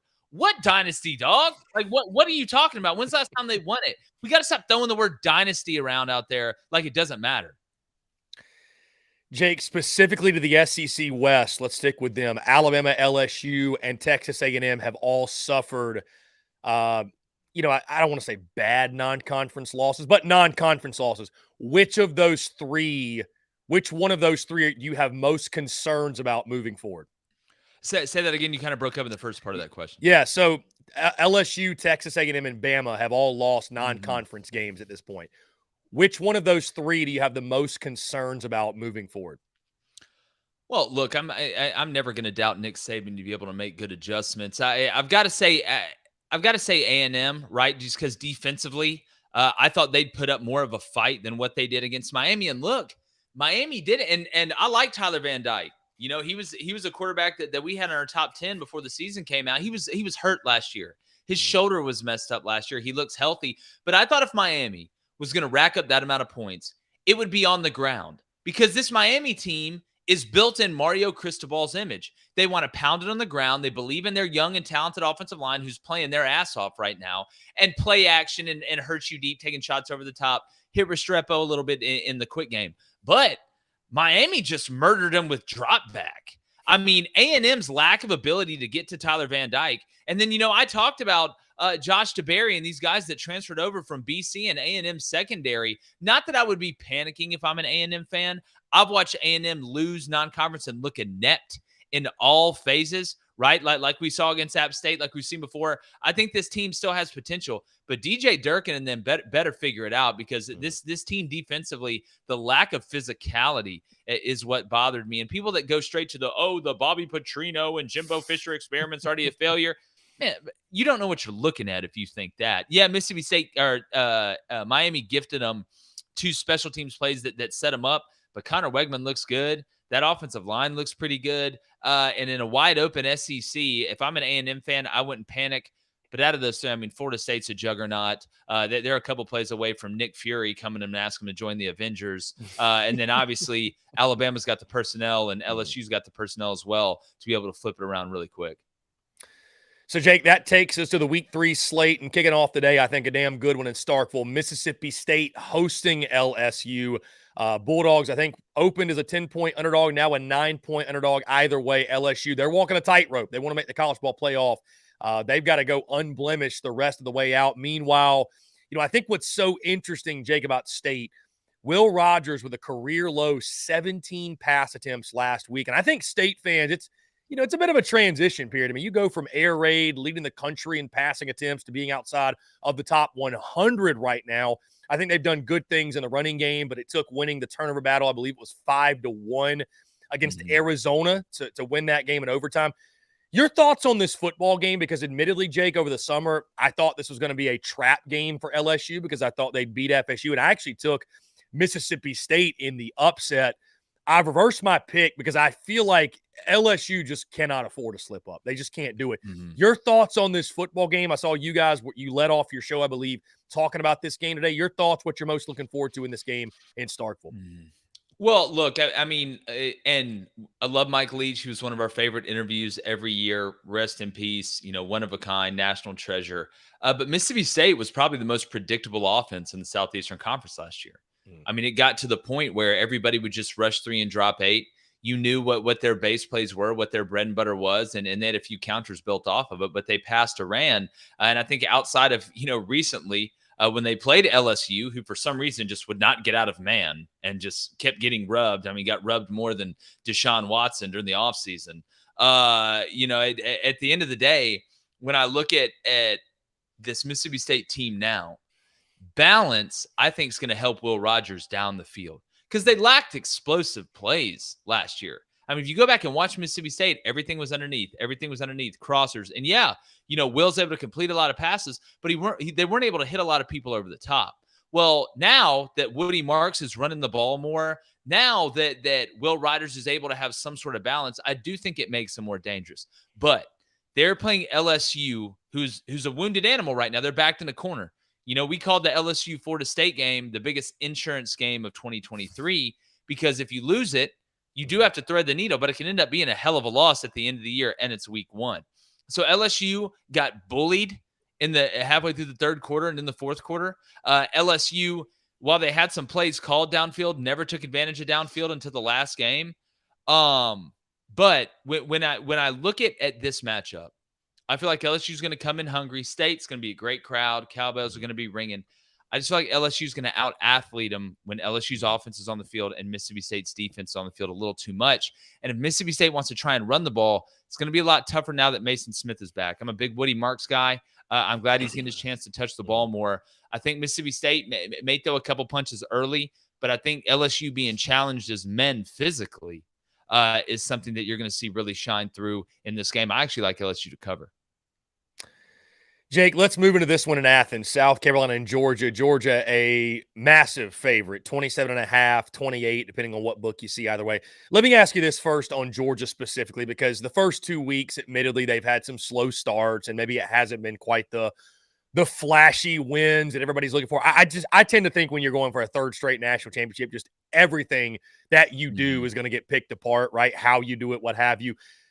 Are you buying for even a second this whole narrative that maybe Georgia isn't what they were last year, the last 2 years, or they've got some holes or deficiencies, like they haven't ran the ball nearly as well as we're used to. They haven't pressured the quarterback as well as we're used to. Like, do you buy that for a second, or do you write it off as, 2 cupcake games? It means nothing moving forward. Look, well, we say this on the show all the time. I think 2 things can be true at once. I don't think we have to narrow it down, and I get it, right? It's a lot of times it's one extreme or the other when you're breaking down a team. I think Georgia's played a lot of things close to the vest. I think they're trying to bring Carson along somewhat slowly and be able to not empty the bag of what Bobo wants to keep in his back pocket for these games coming down the stretch. Look, they haven't looked great. The offensive line, I think, is underperformed. I mean, this is an offensive line that's loaded with NFL players. They should have been able to bully the teams they've played more than they did. But I do think it's a little bit of protecting Carson back. It's not like Carson's a young guy. Carson's an older guy, but he's a young guy on the field as a starter, as a starting quarterback at Georgia, which is a real thing. So I'm not buying the fact that, Georgia's just an average team. I think Georgia's put out a lot of peanut butter and jelly. I tell you what, I think one compliment that you have to give them is they haven't panicked in any of these games where it's been, tighter against Ball State for longer than what people thought. They're going out there and doing what they do. It's kind of the same thing when people are like, oh man, well, Texas didn't beat Rice by 1,000 points. So Texas is going to get absolutely murdered by Alabama. It's going to be a murder show. No, look, the real G's move in silence like lasagna. All right. That's just the way it is. So I'm not panicking about Georgia at all. I think Georgia's got a lot in the bag. I do think Carson's still an unknown. He seems a little late to me and late over the middle, which is something that he's got to improve on. But make no mistake, Georgia's very, very talented, and they're going to hear this all year with their schedule. But the more I look at week 5, Carson Beck, first road game, heading into the pet cemetery known as Jordan Hare. Not that Auburn can compete with them up front. Georgia should maul them, but Georgia should maul Ball State up front. Georgia should maul UT Martin up front. And when the aliens do land, they're going to land in Jordan Hare. You best believe that. So, look, I think 2 things can be true at once. I think there's a lot we still don't know about Georgia, but I would not be shocked if they're kind of holding it back. So let's stick with that, Jake, looking at this game tomorrow afternoon. How does South Carolina – a team that we've seen them play one game against Power 5 competition, right? Looking back at last weekend, it was a great bounce-back performance, although the Gamecocks fell down to Furman 14-7 early. And I'll tell you this, Jake, everybody wearing How bad were you panicking? How bad was everybody panicking? Everybody was shitting a brick. I think they're just panicking Skywalker? Oh, it was full, we are never going to win a game again type of mentality. But I will say, Jake, and I posted this on social media last night, the eternal optimism within Gamecock fans it's what makes college football so great because South Carolina loses to UNC, and last week the narrative from some is watch out for Furman. They're going to lose to Furman. Carolina, all it took was a win over Furman to get Gamecock fans believing that this team could go beat Georgia. So that's just college football for you, though, right? So you go into tomorrow, though, defensively. This is a South Carolina team that could not get pressure on Drake May. They have not been able to stop the run over the last couple of years. They're going to be without Jatius Gear again. Their big portal pickup from Syracuse. Mo Kaba, as we already know, out for the season at linebacker. Nick Emanwari is probably less than 100% at safety. I think South Carolina, Jake, they have to sell out and stop the run, right? Like they have to put this game on Carson Beck and just make him prove that he's ready to win a football game of this magnitude, right? Like I don't see if Georgia's able to run the football, it's over from the jump.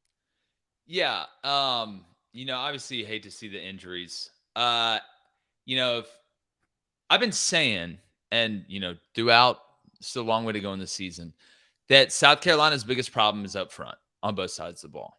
And it is a battle of attrition, and you typically lose guys. You don't gain guys during the year. Let's start with South Carolina defensively. I agree with you 100%. Okay, Carson, show it to me, right? Show it to me. If you're going to have to beat us. I don't care if we got to send the governor of South Carolina on a blitz. I'm bringing everybody. I'm showing we're bringing everybody. Then I'm dropping. Here's what I would do. And this is, I think some coaches, they try and show so many different looks that it slows down the guys. I'm not bringing people from depth. I am not zone blitzing anybody. If you're going to bring them, put them at the line of scrimmage and bring them, and let's play a game called Let's Find Out. Alert screen. We got to have peel rules, right? Peel rule, back goes out, and I'm blitzing. I'm the end man of the line of scrimmage. I got to go out with the back. I got to know my peel rules. But other than that, I'm sending everybody. Absolutely everybody, especially on passing downs. I think Georgia's going to get in heavy personnel and try and run it early anyway and just see if they can do it. Kind of like what Auburn did against Cal. Like, oh, you want to stack the box? Well, it doesn't matter. It's not delivery. It's DiGiorno. We're going to stuff it right at you. But when I look at South Carolina, yes, you have to, okay, Carson, okay, you got the fake ones? Let me see them. Oh, I can touch them? They're real. That's the way I look at things. But here's the problem for South Carolina. If by some sort of scientific conspiracy theory, they're able to slow Georgia down like consistently, right? And it is I took the under in this game. I'm all over the under like a fat kid at a cupcake factory. On offense, South Carolina, and I know you're about to ask me this, so I'm just going to go ahead and answer it. Here's your problem, okay? I came on here a couple weeks ago and said, your best way for South Carolina to be able to get in 2nd and 6 and stay on schedule all year is do what? You've got to supplant the run game with a quick passing game. You're not going to be able to run it against Georgia.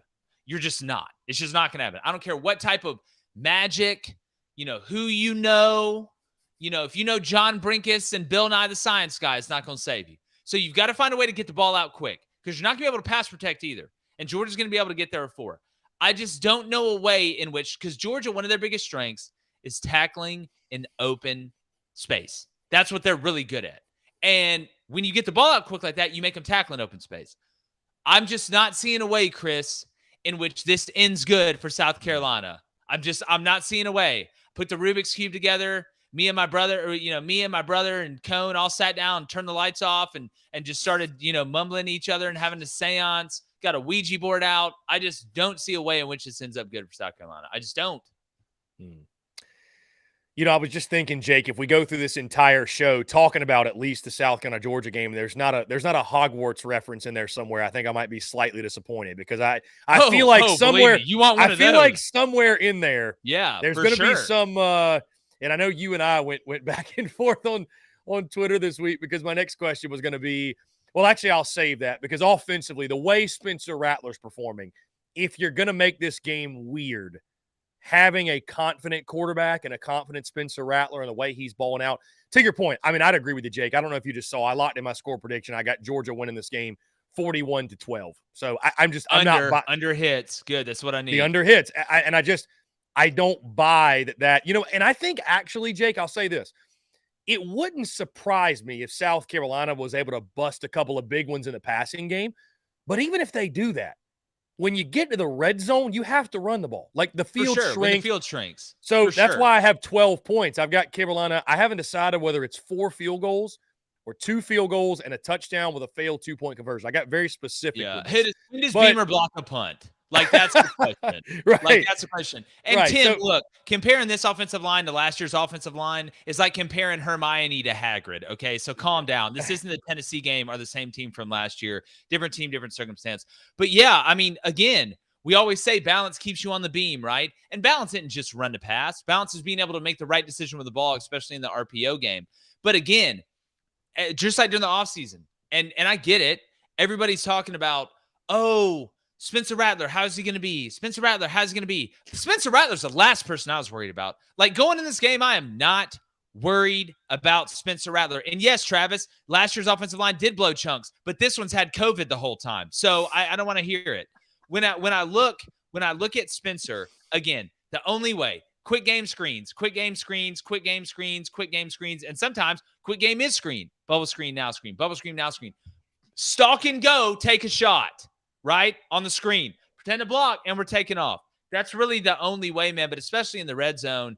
Look, it's going to take Dumbledore and Gandalf and Professor Snape and McGonagall and just the whole Dobby. Get Dobby's little long-nosed ass in there. Let him dial something up. You know, tell him they're going to kidnap Harry Potter or something. But I'm just not seeing it, Chris. I'm just not. So you're hammering the under in this football game. Jake, let me ask you this. All right. If South Carolina were to say let's just say make it a fourth quarter game. I'm not saying they win. I'm saying it's a fourth quarter game. What would have had to have happened? I think one very obvious one is Spencer Rattler he'd have to be him. I mean, he'd have to make some crazy, some throws where it's completing. You're like, how did he do that? Right. But what else, what do you think would have to happen for that type of outcome, for that type of, we look up in the fourth quarter and this is actually a ball game? Carson Beck has to blow it. Like that's just, Georgia has to play bad. Like, and I hate to say that, right? Like I think South Carolina could play as good as humanly possible. And if Georgia just plays good, Georgia won't cover, but they're going to win. If we're talking about this being a fourth quarter game where South Carolina has a chance, Carson Beck is going to have to turn the ball over. They're going to have a lot of penalties. South Carolina is going to have to find a way to score some points on special teams and on defense. It's going to have to be a mixture of South Carolina playing really, really clean and really, really good, and Georgia playing really, really bad. I think that's the combo. That's the recipe for it. That's really the only way. And look, I know, like Mary, you say, like, drop your nuts, but okay, tell that to your left guard that's going up against that thing at 3 Tech. Okay, like this isn't, that's such like a term. It's like, all right, well, go out there and drop your nuts. Oh, okay, coach.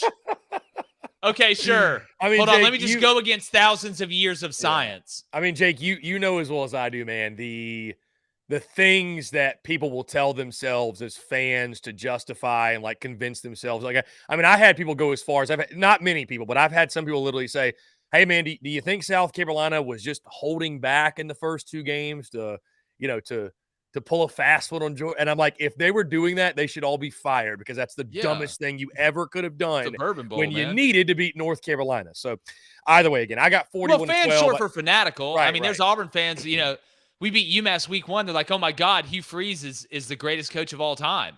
Go out there against Cal, stay up to 1:30 to watch that one. Woo! Talk about robbing them. Talk about just sneaking in, cracking the safe, running out. Good God, that one. How are you? See, that's the great thing about being an Auburn fan. I'm dead inside. Like, we already won it once. I'm good. I'm good forever. Jake, same. I don't know that I was ever alive pulling for the Gamecocks. But I'm dead inside. So you can't. How are you feeling about Auburn after that one? Because the bottom line is this: as ugly as it was, I watched a lot of that game too. Auburn's 2-0. They got Sanford upcoming. They're going to be 3-0. It's not a bad start to the Freeze era.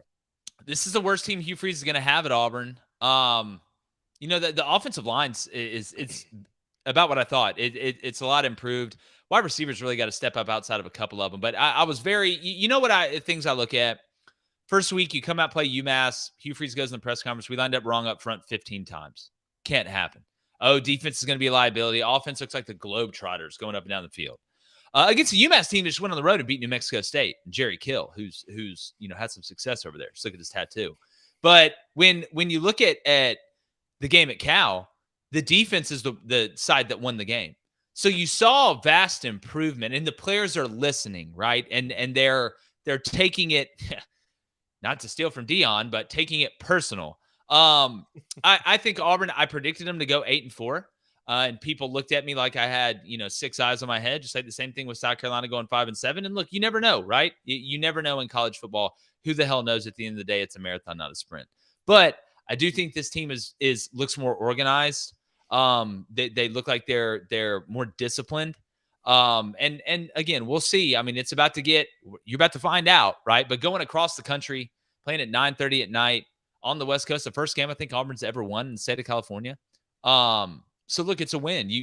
There's always that game or two that you look back in the season, you're like, oh my God. Like I remember Auburn won the Natty in 2010. I mean, we had to beat Kentucky up there on a last second field goal. Like there's just games. It's football. That's what it is. It's a marathon, not a sprint. Jake, as we turn our attention to what I think is probably the game of the weekend, Florida hosting the Tennessee Volunteers. Vols a 6.5-point favorite. Those wearing orange and white have a lot of PTSD from games in the Swamp. 2 wins in the last 51 attempts. Haven't won there since 2003. Joe Milton says, I don't lose in the state of Florida. He's been – Wait, he said that? Over the offseason, he said, I don't lose in the state of Florida. Yes. No. So that's probably going to get played on repeat. Florida with their own issues, obviously, which I think, Jake, I'm not saying Florida's great or anything, but, I still don't really know about Florida. I mean, they lost 1 game, and I think half of the SEC would have lost that game, honestly. So when you look at this game, though, does past history matter at all, or are you hammering the Vols in this football game? Yeah, I'm not a trends guy. Like it's because if trends stayed the same, nobody would ever get better, nobody ever get worse. Like people are like, oh, Texas, they're not going to be good because they haven't won the Big 12 since 2009. So therefore, they'll never be good again. No, if you've ever been in it, every year is a new circumstance. Every team's different. Every coach staff's different. Here's how I look at when I see that game. I do think Graham Mertz played better against Utah than what I thought. People forget Florida couldn't run the ball. A lot of that because they were going east-west and wouldn't get north. So they just stopped trying, but they outgained Utah. They made mistakes at very important times. I mean, yeah, everybody talks about the 4th and 4 with the 2 number 3s on the field at the same time. 5-yard penalty gives Utah the ball back, basically like a turnover. But people forget, first drive of the game, Florida gets the ball. Successful play on first down. Successful play on second down. 3rd and 1, false start. Then you punt it. Utah throws a bomb on the first play.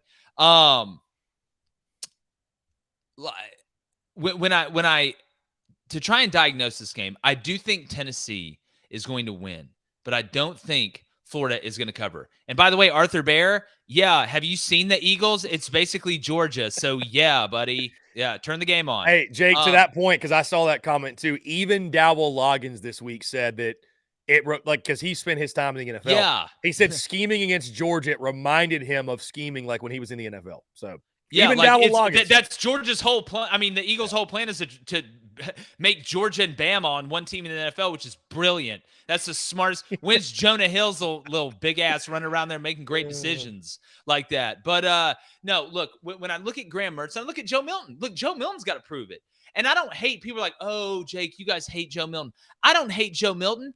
I just don't treat him like this god that everybody else treats him because he hadn't shown it to me.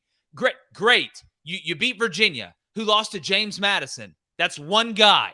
And then you beat Austin Peay. Also, one guy. An FCS team, you started 1 of 8. Not that Joe Milton's a bad player.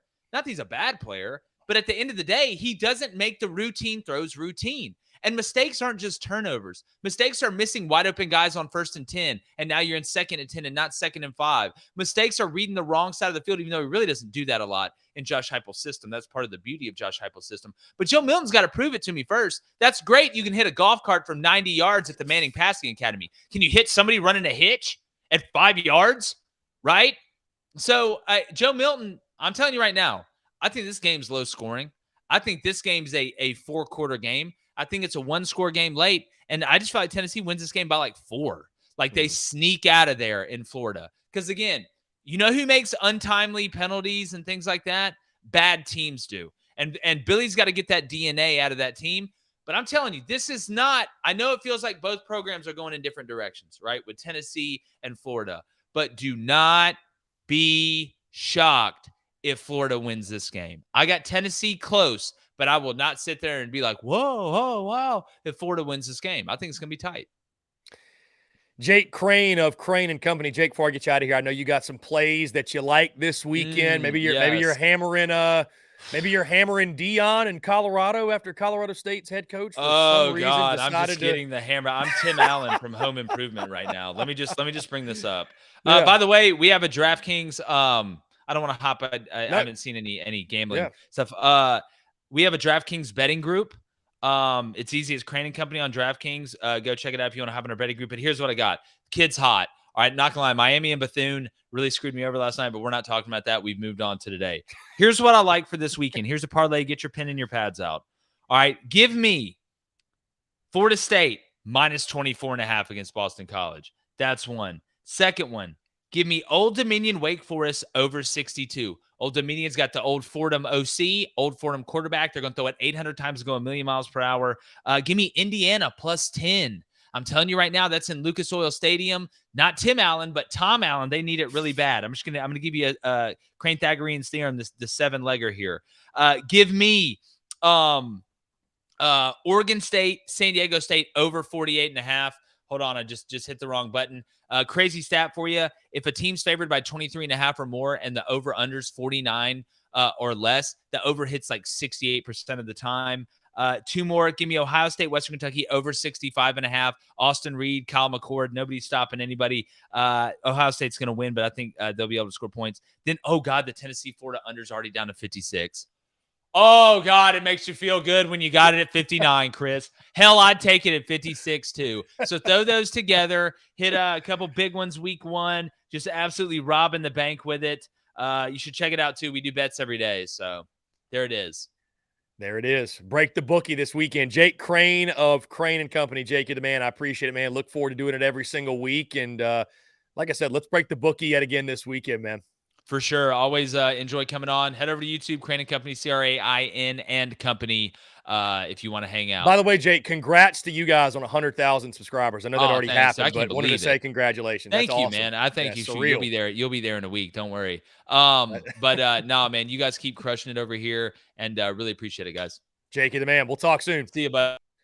Great stuff from Jake Crain of Crain and Company. Jake, always bringing the heat. Guys, that being said, hey, it's your turn. I want to hear from you. 843-790-3377.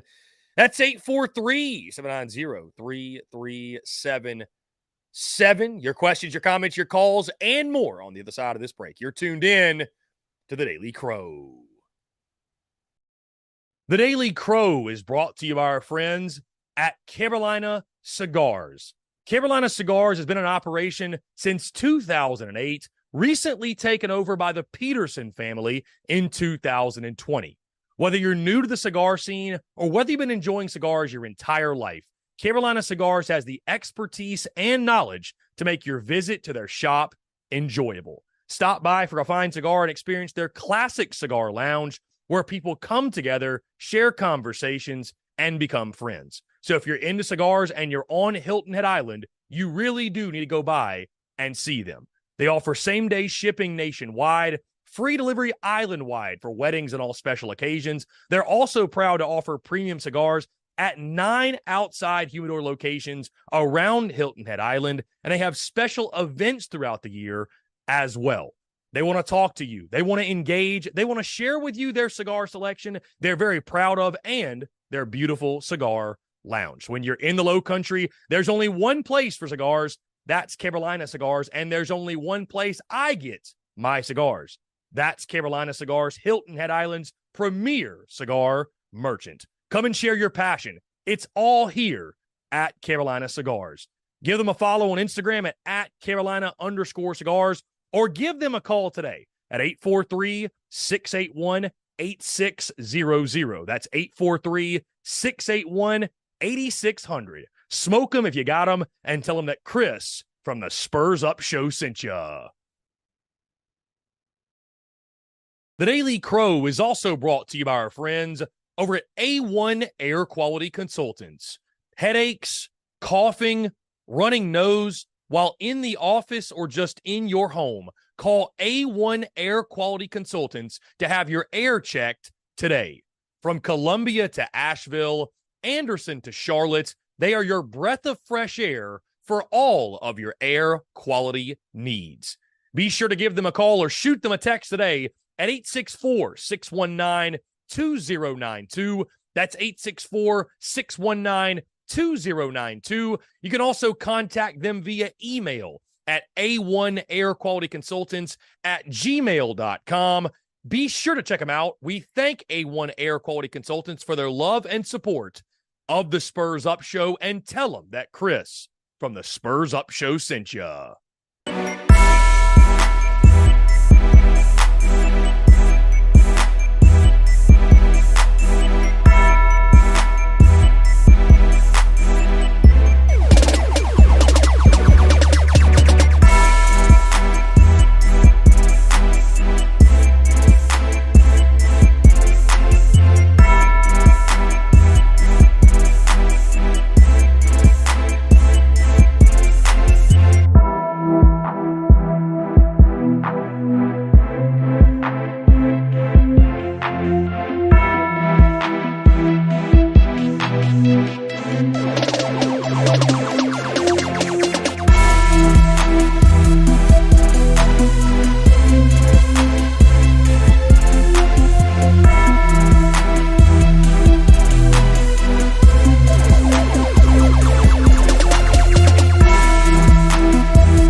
Marshall Dougie, ho.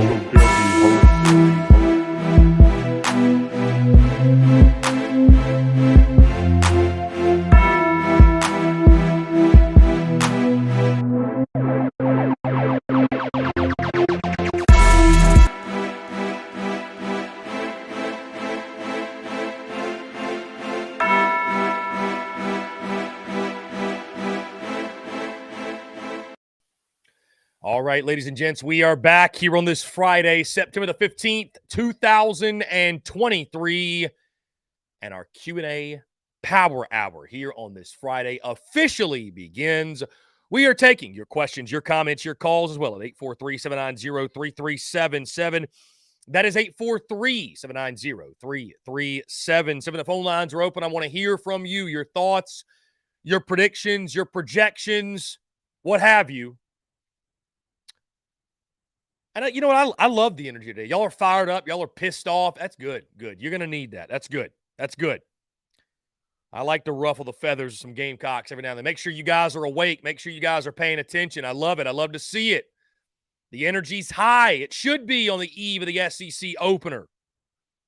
Again, want to hear from you. 843-790-3377. Brian McGuffey, let's get in these questions.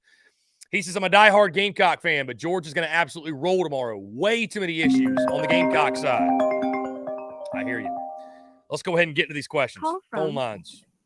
Yeah, Justin. Justin, what's up, man? How are you? I'm great, man. How you doing today? I'm doing well. I appreciate you asking. What's up? Man, I just wanted to give a quick prediction for the game tomorrow, if that's all right. Yeah, fire away. What I personally think is if we get anywhere near the red zone, we're not going to be able to score at all, and we're going to lose that game by 50 points.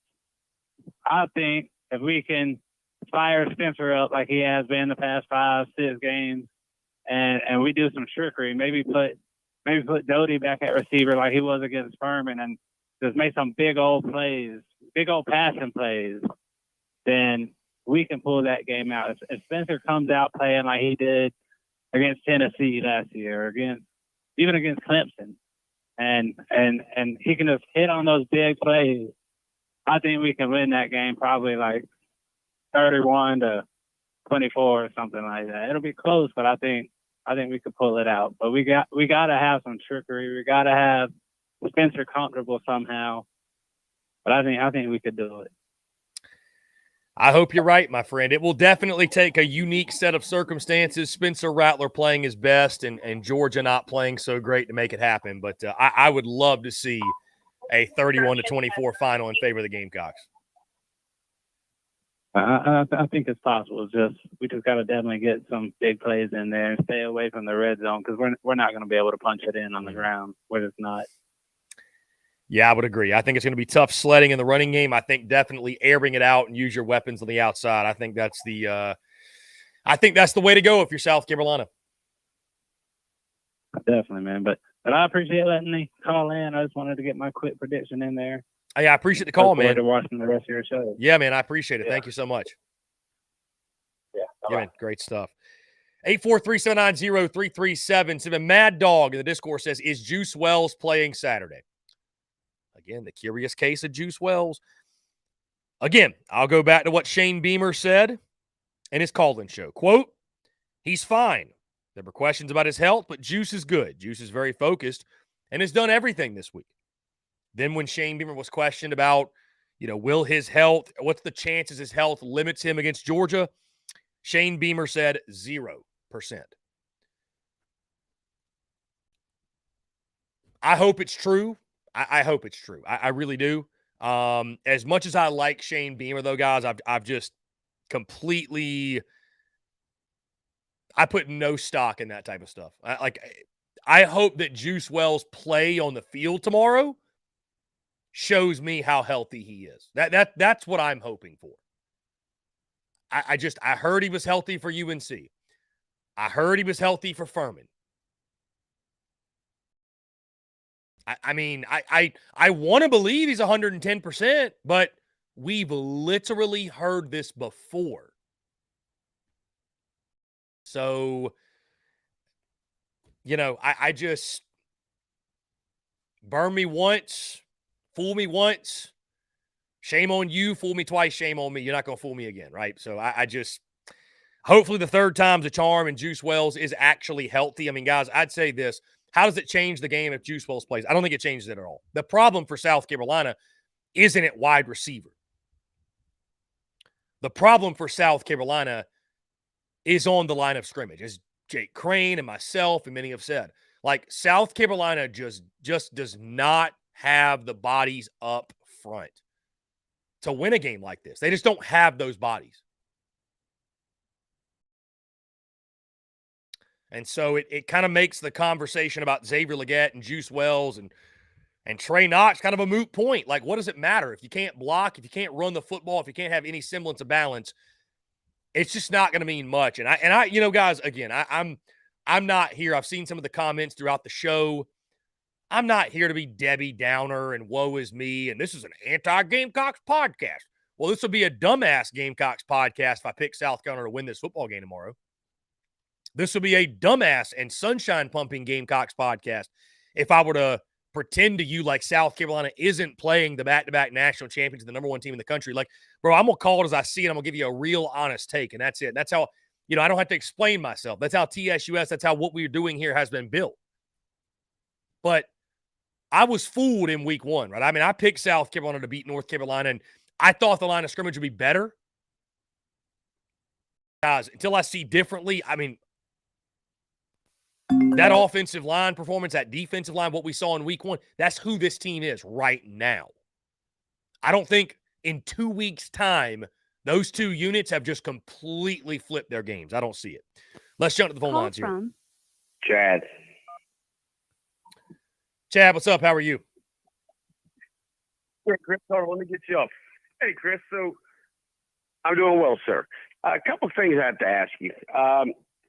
Georgia's defense goes up against an elite offense and vice versa every week. How does that make them to me, that has to make you better. How does it hurt our defense going up against a bunch of freshmen and guys that haven't played much and coming from the lower level schools when we prepare for these games? That's one.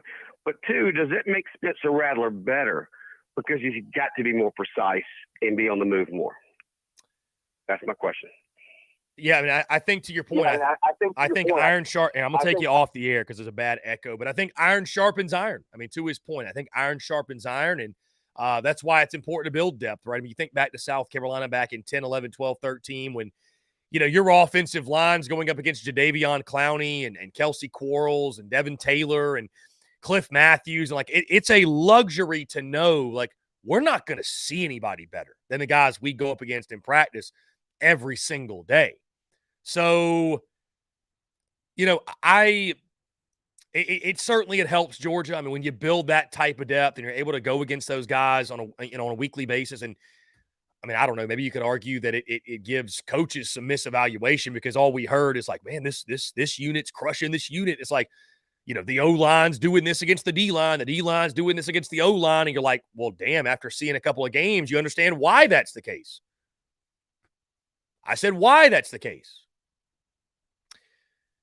And it's Arthur Bear out here flinging things saying, I didn't say it was an anti-Gamecock podcast. It was a Gamecock bashing podcast. Arthur Bear, bashing would be saying that Georgia's going to win this game 63-0 and South Carolina's a terrible program and Shane Beamer stinks. And that's not what I'm saying. I'm giving you football reasons why something's going to happen. Football reasons say Georgia's going to win this game, pull away late, and cover the spread. Call from Robbie Davis. Just keeping it a buck, my guy. to Robbie, what's going on, my friend? How are you? I'm doing fantastic on this game day. I'm willing to bet you're doing fantastic as well. I'm doing great, man. Appreciate you asking. What's going on? First things first, I think Colorado's going to beat the ever-loving dog mess out of Colorado State, okay? Because Deion Sanders is going to keep receipts and open up a can of whoop ass and make Colorado State eat it. Because I was not expecting, even though both TCU and Colorado do not have fantastic defenses, I was not expecting Colorado State in week 1 to go to TCU and beat TCU. So I think that Colorado is going to absolutely dismantle Colorado State. Okay. And that's my 10 cents on that. And also, like you said earlier on in the show, right? And like what Jake said, I hope I got that name right. Okay, anyways, we're going to have to basically tell our corners and safeties, look, we're going to depend on you to be in one-on-one matchups because we cannot allow Georgia to run the football. We need to make Carson Beck beat us. To me, he has not proven anything in the first 2 weeks. Nothing. Only thing you have proved is, for some reason, against teams that you should have been up by 30 in the first quarter, you start off slow, and then you get it cooking. You can't do that against teams that where you're inferior or where they're inferior. Okay, you have got to, whenever you are playing a team that you are obviously better than, don't show them any mercy. Don't take it lightly. Put the hammer down and keep it down.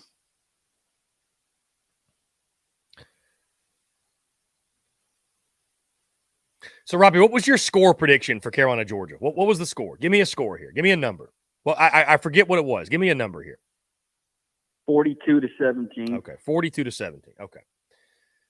I thought it was around there. I just kind of forgot. I apologize. So 42-17. It's all right. 42-17. Okay. So you and I are close. You and I are very close, actually.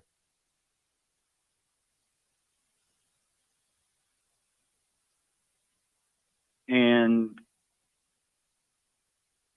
I would, if I was Dowell Loggins, I would figure out a way for the plays that Rattler is comfortable with and that the offense as a whole is comfortable with.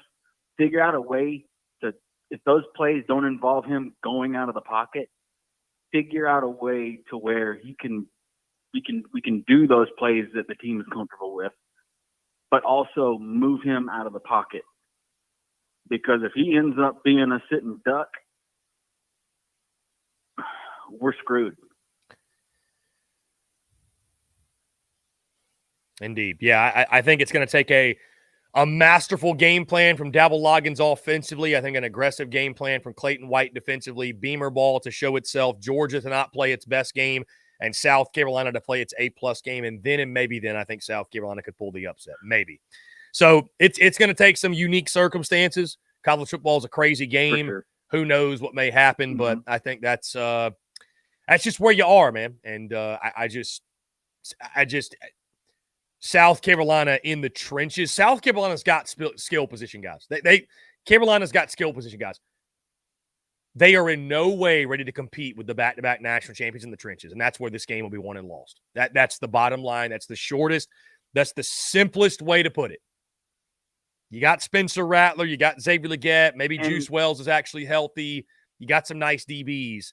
But Carolina is weak in this football game where you cannot be weak, and it is the trenches. It is the big uglies. And Georgia has those guys, and they're going to bully you all day long. I don't see any reason to believe why they won't. Right. And that's one thing that we've definitely got to get better at while Beamer and this coaching staff is here.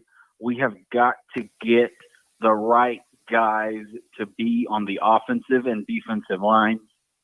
And you and me both love Shane Beamer, but getting guys from Furman or what have you is not going to win you football games in the SEC. It's not going to. It doesn't matter if it's an offensive lineman. It doesn't matter if it's a defensive lineman, okay? But in order for you to win in this conference, you've got to get SEC caliber guys and not get guys from Furman or wherever. Okay, we've got to start getting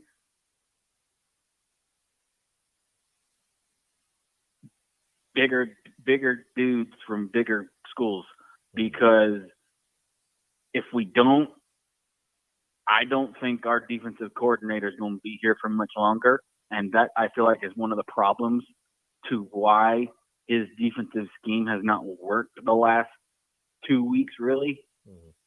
Because I don't really count Furman because we beat the living dog mess out of Furman. Okay. So technically it didn't work for 1 week. But we have got to start getting guys that can compete in the trenches. And if we don't, it's going to be a long tenure for Beamer. Indeed. Or Robbie, probably a short tenure. 42-17, you're locked in. Robbie Davis, Zaxby's Hall of Famer legend. I appreciate you, my friend. I need a wrap it up button for Robbie at times. I love you, Robbie Davis, but sometimes you got to wrap it up, my guy. What's that? I'm a little bit I'm on one today, guys, with it being game day eve, about 24 hours from kickoff.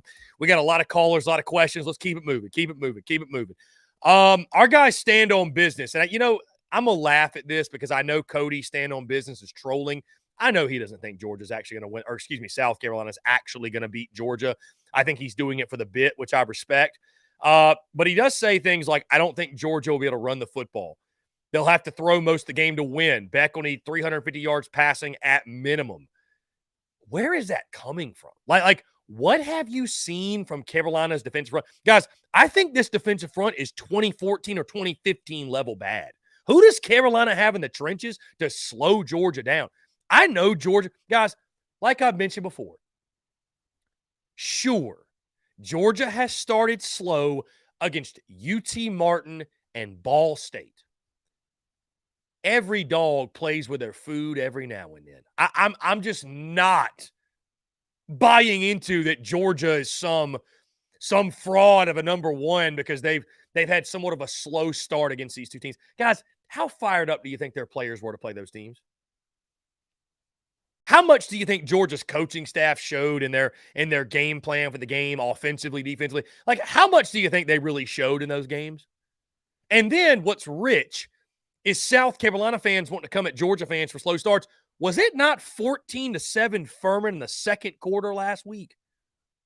So I'm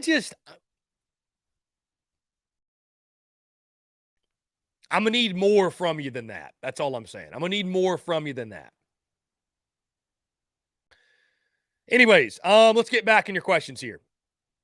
Tommy Wallace says throwing to the tight ends early must be a priority. Hunter Johnson getting yards on first down will be what puts us in position to be competitive. Getting behind the sticks will get us blown off the field. Indeed, you got to have some success on first down.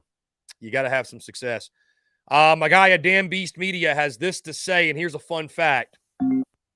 Dogs have allowed an average of 78 yards per game on the ground over the past 4 years. 78 yards per game. Incredible stat. Let's jump to the lines here. Call from Mark. Mark, what's up, man? How are you?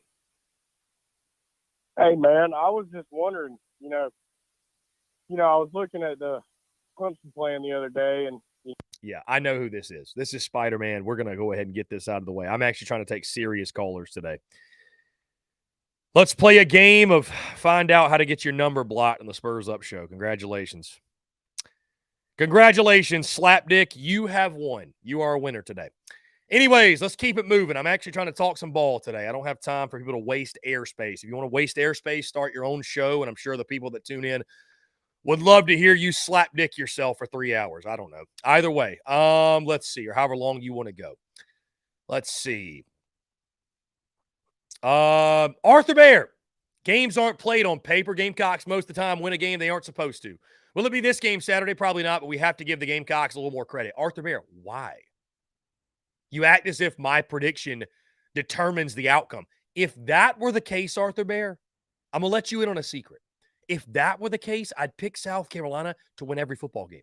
Arthur Bear, I gave him credit in week 1 against UNC. How'd that play out? I had egg on my face. I believed Shane Beamer when he told me the offensive and defensive lines were a strength of the football team and they had a good fall camp. I believed Shane Beamer when he told me that Juice Wells was 100% was going to play in the football game. Had I known that he wasn't, I'd have picked North Carolina. So sorry, I ain't going to be fooled again. You want respect? It's earned, not given. You want respect? It's earned, not given. Call from Caleb.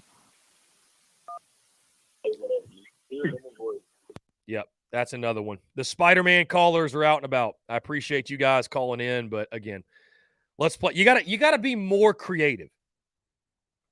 All the boys in Atlanta, Georgia, probably like, I don't know who it is. Frat boys on their lunch break. I have no idea. Anyways, let's see. The Georgia troll calls are at a high level today. The Georgia troll calls are at a high level today. I just don't know what you gain out of doing that. You know what I mean? I don't know what you gain out of. They're not even funny troll calls.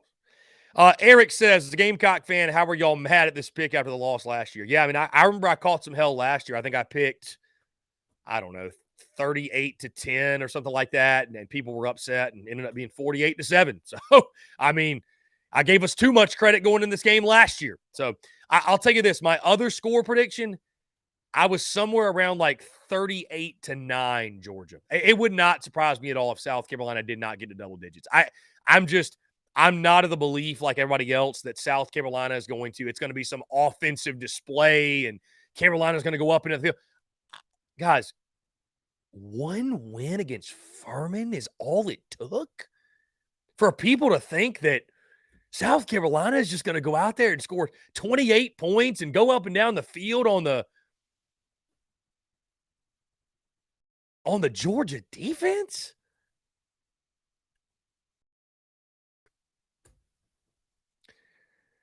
Brennan M says, even the haters have a job to do. You damn right, Brennan. I do a damn good job of it. So thank you. Thank you, sir.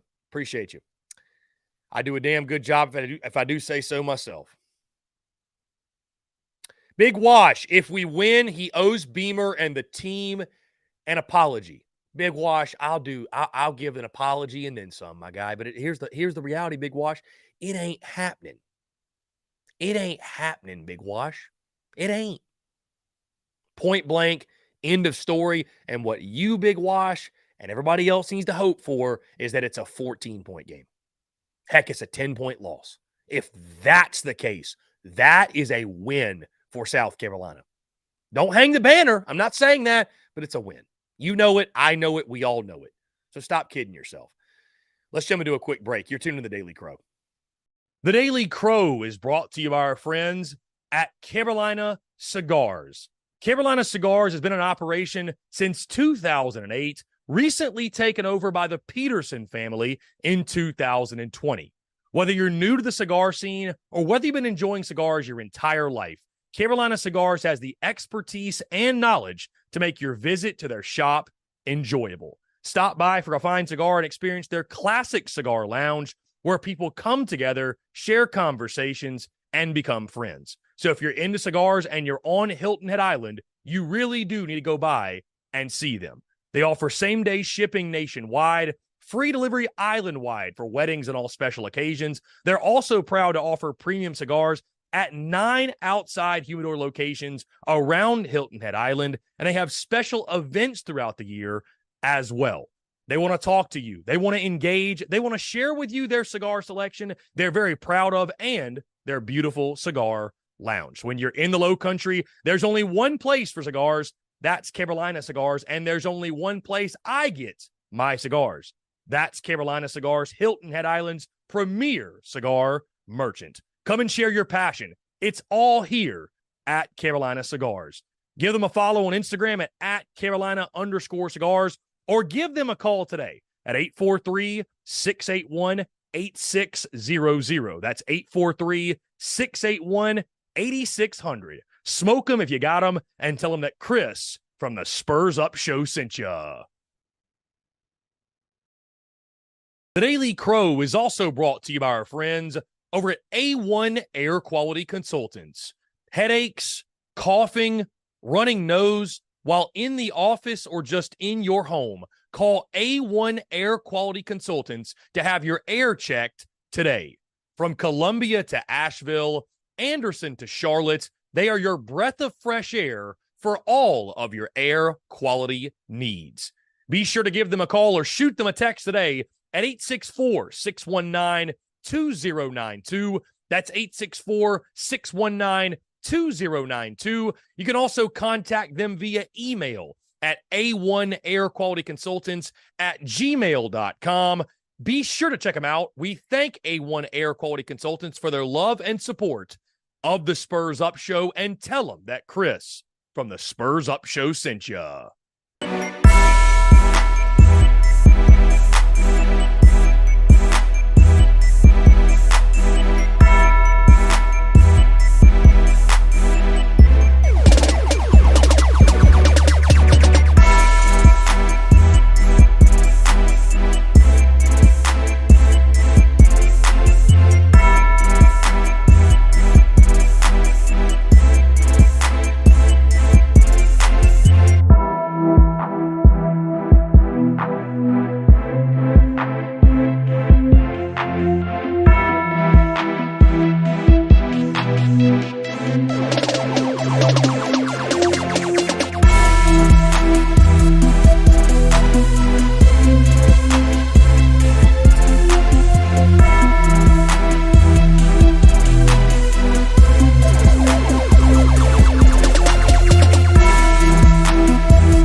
That's your Dougie, ho.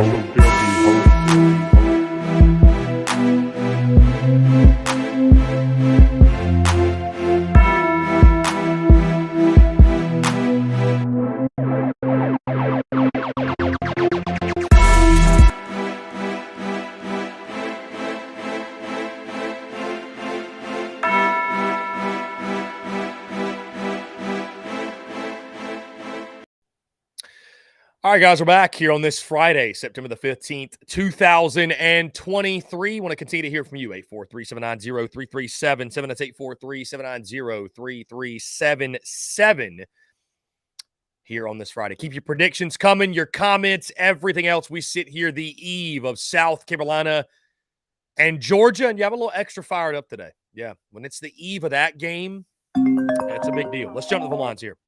Call from You. What's going on, man? You're on the air. Hey, I just want to go ahead and say, like, I know a lot of people are saying we're about to get blown out by Georgia, but, like, I'm really talking this is going to be a good game. I think I'm just feeling our offensive line's going to do good at protection. I think our running game is going to be good against Georgia. I think their expectations aren't what they need to be set for us. I think Coach just got some good stuff planned for this week. That's all I'm going to say. I will be wildly optimistic for the rest of this season if that comes to fruition. And I'm not saying it's impossible, but I will be wildly, even in a loss, I will be wildly. If South Carolina can find a running game against Georgia and protect Spencer Rattler even remotely well, dude, I think 8 wins could still be possible. I think that could be in the cards. So fingers crossed. I absolutely agree. I mean, last year, our first few games, I mean, we weren't feeling it until we started cooking up against bigger teams and started really showing our true how we can play. And I got to give it up to our coaching. Our coaching staff has been just killing it the last few years, and I think we're going to turn up. I just think that was a fluke of a game against UNC. I'm feeling a better future for us in the season. But I definitely think 8 wins is realistic. Great opportunity to prove that tomorrow, man. I think South Carolina could absolutely make a statement if they can do that. Hell yeah. Well, my friend, I appreciate the call. Great stuff. Glad to hear from you. Really good stuff. Hey, listen, if South Carolina is able to go out there, to be fair, like Mark Ryan's score prediction or any others, 31-20. If South Carolina loses 31-20. And guys, I've been trying to talk myself into it all week that maybe, just maybe, this could be 34-24 game. Carson Beck is not it. He's not him. He's not the guy. Georgia's got real issues on both lines of scrimmage. But when you're making a pick for this game, at least when I am, I have to go off of what are known commodities. What do I know and what do I not? And here's what I know about Georgia. Have they been slow and sluggish against UT Martin and Ball State? Yes, they have. But they're also loaded with talent on both lines of scrimmage. They're loaded with talent everywhere. Let me spare the dramatics. They're loaded with talent everywhere. So it's who am I going to take? The vastly superior talented offensive and defensive lines of Georgia, or the offensive and defensive lines of South Carolina that there are some nice individual pieces, but really if I'm picking them, I'm just doing so because my blood runneth garnet and black. You know what I mean?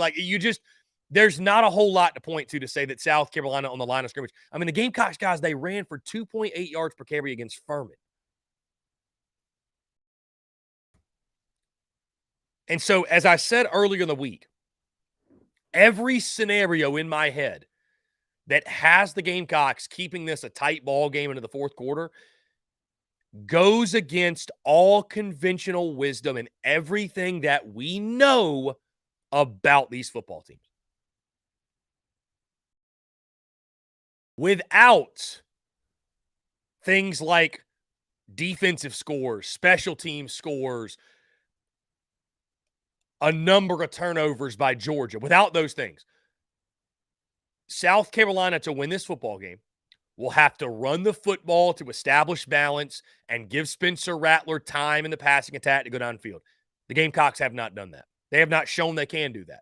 The second thing they have to do is slow down Georgia's rushing attack enough to get in the face of Carson Beck, generate a pass rush, consistently live in the backfield, rattle him, force him into mistakes. And we haven't seen that either. So, like, I just don't know how anyone can realistically look at this football game and say, hey, you know what? Carolina hasn't ran the ball or protected their quarterback for shit, and they haven't stopped the run or pressured a passer for shit. But this game against Georgia, this is where Carolina finds it. Wasn't against UNC, wasn't against Furman. But you know what? Against Georgia, by golly, this is where Carolina, it all clicks. I just don't see it, guys. I just do not see it. And God bless all the eternal optimists out there. God bless the Garnet Glasses folks. God bless those who are going to pick Carolina to go 10-2 or 11-1 every season and win every game. But I just don't live in that fantasy land. I don't. That's not how I operate. So I've been trying to talk myself into it all week. And admittedly, if South Carolina goes out there, let's say the final score is 38-24, guys, I will feel exponentially better about South Carolina's chances the rest of this season. I really will. I really will, because I've already gone on record right now. I'm still sticking with 7-5. I think the Gamecocks are going to improve as the season goes, and I think they're going to catch fire late in the year, just like they've always done under Shane Beamer. But who knows? Maybe 8 wins is in the cards if you can show some serious improvement against Georgia in the third game of the season. Let's jump to the phone lines here. Call from Rebecca. Rebecca, what's going on? How are you? Good. How about you, Chris? I'm doing fantastic. I appreciate you asking. What's going on? Well, I wanted to call in for good luck for South Carolina over Georgia. Well, we're glad you did. We're glad you did. The Gamecocks need all the good luck they can get, Rebecca. So we're glad you called in. I'm about to hang somebody's neck over here. What now? Over here. What's going on? Will's over here saying "Go Dogs" and all this kind of shit. Mm. Listen to this, Will. I don't give 2 fucks about Georgia. They can kiss my ass.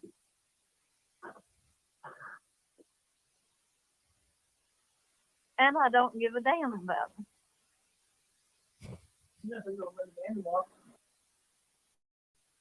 Bullshit.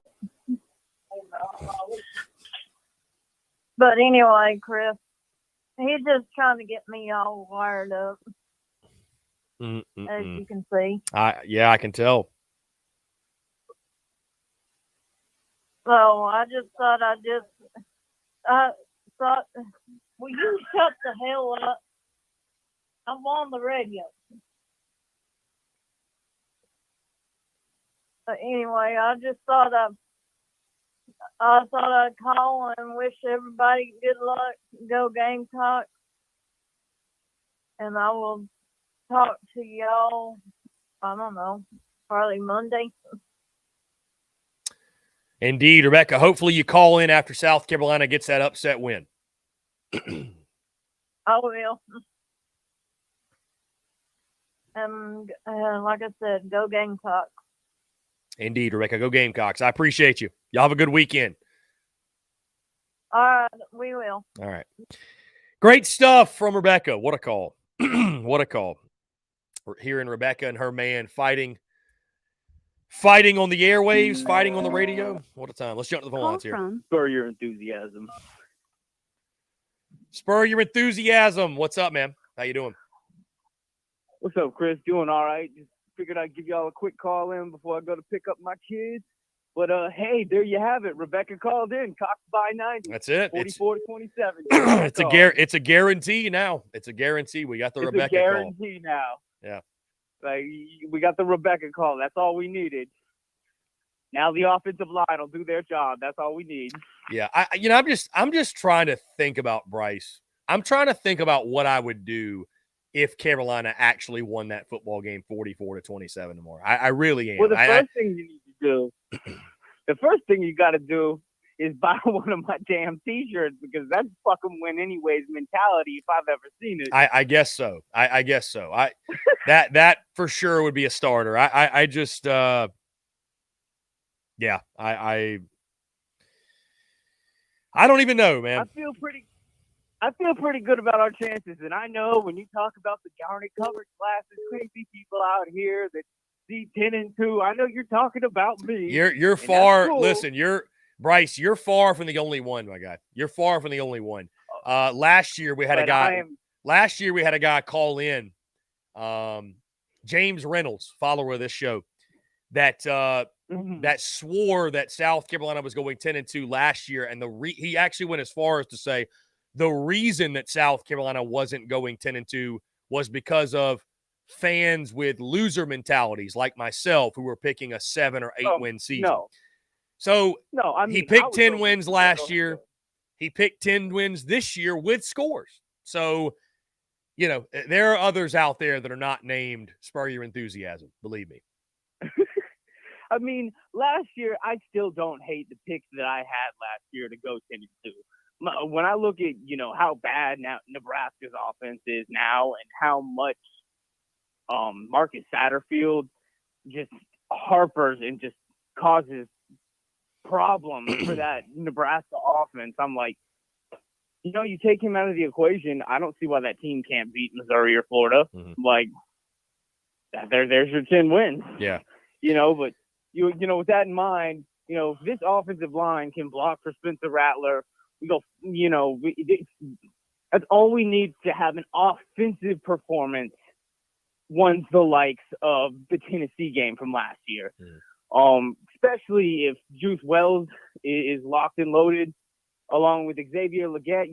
With Spencer Rattler, you give him time, we'll carve them up for 400, 500 yards in this game easy. My guy, I would love to see nothing more, man. I mean, obviously, I will eat crow happily. I mean, for the next week, I'll eat crow and have a smile on my face doing it, just like I did after the Tennessee game last year. I happily ate crow. Same rule as the Furman game. I'm taking a tequila shot for every Gamecock touchdown. So hopefully I'll be plastered this time tomorrow, giving you a call in for the the post-game call-in show. And we'll have the we will be lighting up the dog packs accordingly if and when it happens. So we will have the stogie on the post-game call-in show, and it'll be a celebration unlike any other. Yep, I gotta go stop by, give myself a little call to Carolina Cigars before this game starts today or tomorrow. Yes. Indeed, because I'm gonna have to get my winning pack. Because I'm sorry, Chris, I can't make you a believer, but damn it, they will. Damn it, they will. That's all that matters. That's all that matters. That's all that matters. Shane Beamer will make you a believer, and then all of a sudden, my $125 bet towards Spencer winning the Heisman, my $100 on the SEC championship, and my $75 on the national championship look pretty nice. Indeed. Yeah, indeed.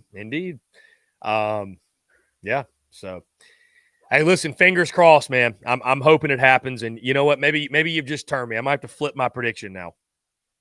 I'm telling you, 44-27, we're going to whip the dog's ass. Carson Beck is not the one. Kirby Smart is a Gerber baby bitch boy, just like Dabo Swinney used to be. And the Gamecocks are going to go into this game and kick the dog's teeth in, neuter the damn dogs, and send them home packing. They can go worry about Auburn in the barn. Mm-hmm. Go Cox. Bryce, you're the man. I appreciate you. Yes, sir. Great stuff from Spur Your Enthusiasm. Let me also, by the way, say this. Because I made this mistake last year. I'm always going to give you guys my honest prediction, right? It's not because this is what I'm hoping to happen. It's just I just look at the game, look at the matchups. You guys know how this works. But I told myself after last year's Tennessee game, when I picked the Gamecocks to lose in that one 59-13, when I went on record and said that Tennessee was going to bend South Carolina over and do whatever they wanted to do with them for 60 minutes, I gave South Carolina, I don't even think I gave them 0% chance. I gave them negative chance to win that football game, and Shane Beamer and company did the unthinkable. So, I'll say this. I'm not going to give South Carolina 0% chance tomorrow or ever again under Shane Beamer, because Shane Beamer has a knack of, when they are doubted, when the backs are against the wall, that's when South Carolina seems to play their best. So, to be fair, I've locked in Georgia getting this victory. I've locked in Georgia handling the Gamecocks on both lines of scrimmage. I've locked in Georgia doing it fairly with ease. But to be fair, I told myself I'd never do it again. And I'm not starting this weekend. I'm not giving Carolina a 0% chance. It would take a Herculean effort. It would take an effort that goes against everything we've seen in the first 2 weeks. But you and I all watched 38-6 in the Swamp, and then 7 days later, 63-38 against Tennessee. And it made no sense then. Heck, it makes no sense now. And a Georgia win would probably make less sense. But that's what Shane Beamer does. And that's what he's done to this point. And who knows, maybe we see history repeat itself from 2019. Maybe we see history repeat itself from the Tennessee game at the end of last year. Who knows? Never count Shane Beamer out when it comes to doing the unthinkable. So there you go. There's my injection of optimism for you all. Do I think it's going to happen? No, I don't. Do I think Georgia's a different beast than Tennessee? Yes, I do. But you know what? I will not say there's 0% chance. I will not do that. Let's jump to the phone lines here. Call from Peyton. Peyton, what's going on, my man? How are you? Good. How about yourself, Chris? What's going on, man? I'm doing fantastic, man. I appreciate you asking. What's up? Not much. Just down here on the beach, just living it up, having a good time. So, got to call in and give you my prediction, man. So, what I'm thinking is, like I said, I don't think either team's going to score over 35. However, I think the Bulldogs pull out this one. I think it's going to be probably something like 34-17. I don't think Carolina scores over 20 points. I just don't think it's going to happen. Georgia's defense is too talented. We still have question marks in terms of injuries. I don't know. I don't think Juice Wells plays. And if he does play, I don't think he has as big an impact as he's capable of. And I just think I don't think Eamon Warry is going to be 110%. I don't think he's going to be as effective as he could be either. But that being said, yeah, lock it in. 34-17 UGA. 34-17. I think that's a fair pick. And, I will say, to your point about the injuries and stuff, that's something we're not talking about. I mean, even if Juice Wells goes and Shane Beamer has said Nick Eamon-Warry is going to go, but I mean, Shane Beamer said it openly and publicly late last night that, Nick Eamon-Warry and David Spalding, are they both 100%? No, but they're going to play. So exactly. Not exactly the vote of confidence that I was hoping for when it came to an injury update.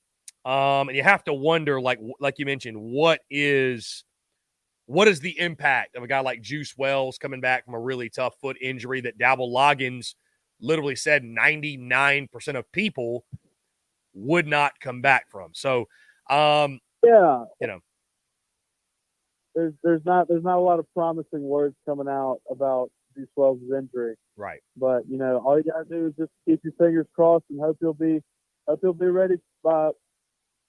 I think he's only going to be 100% by Florida.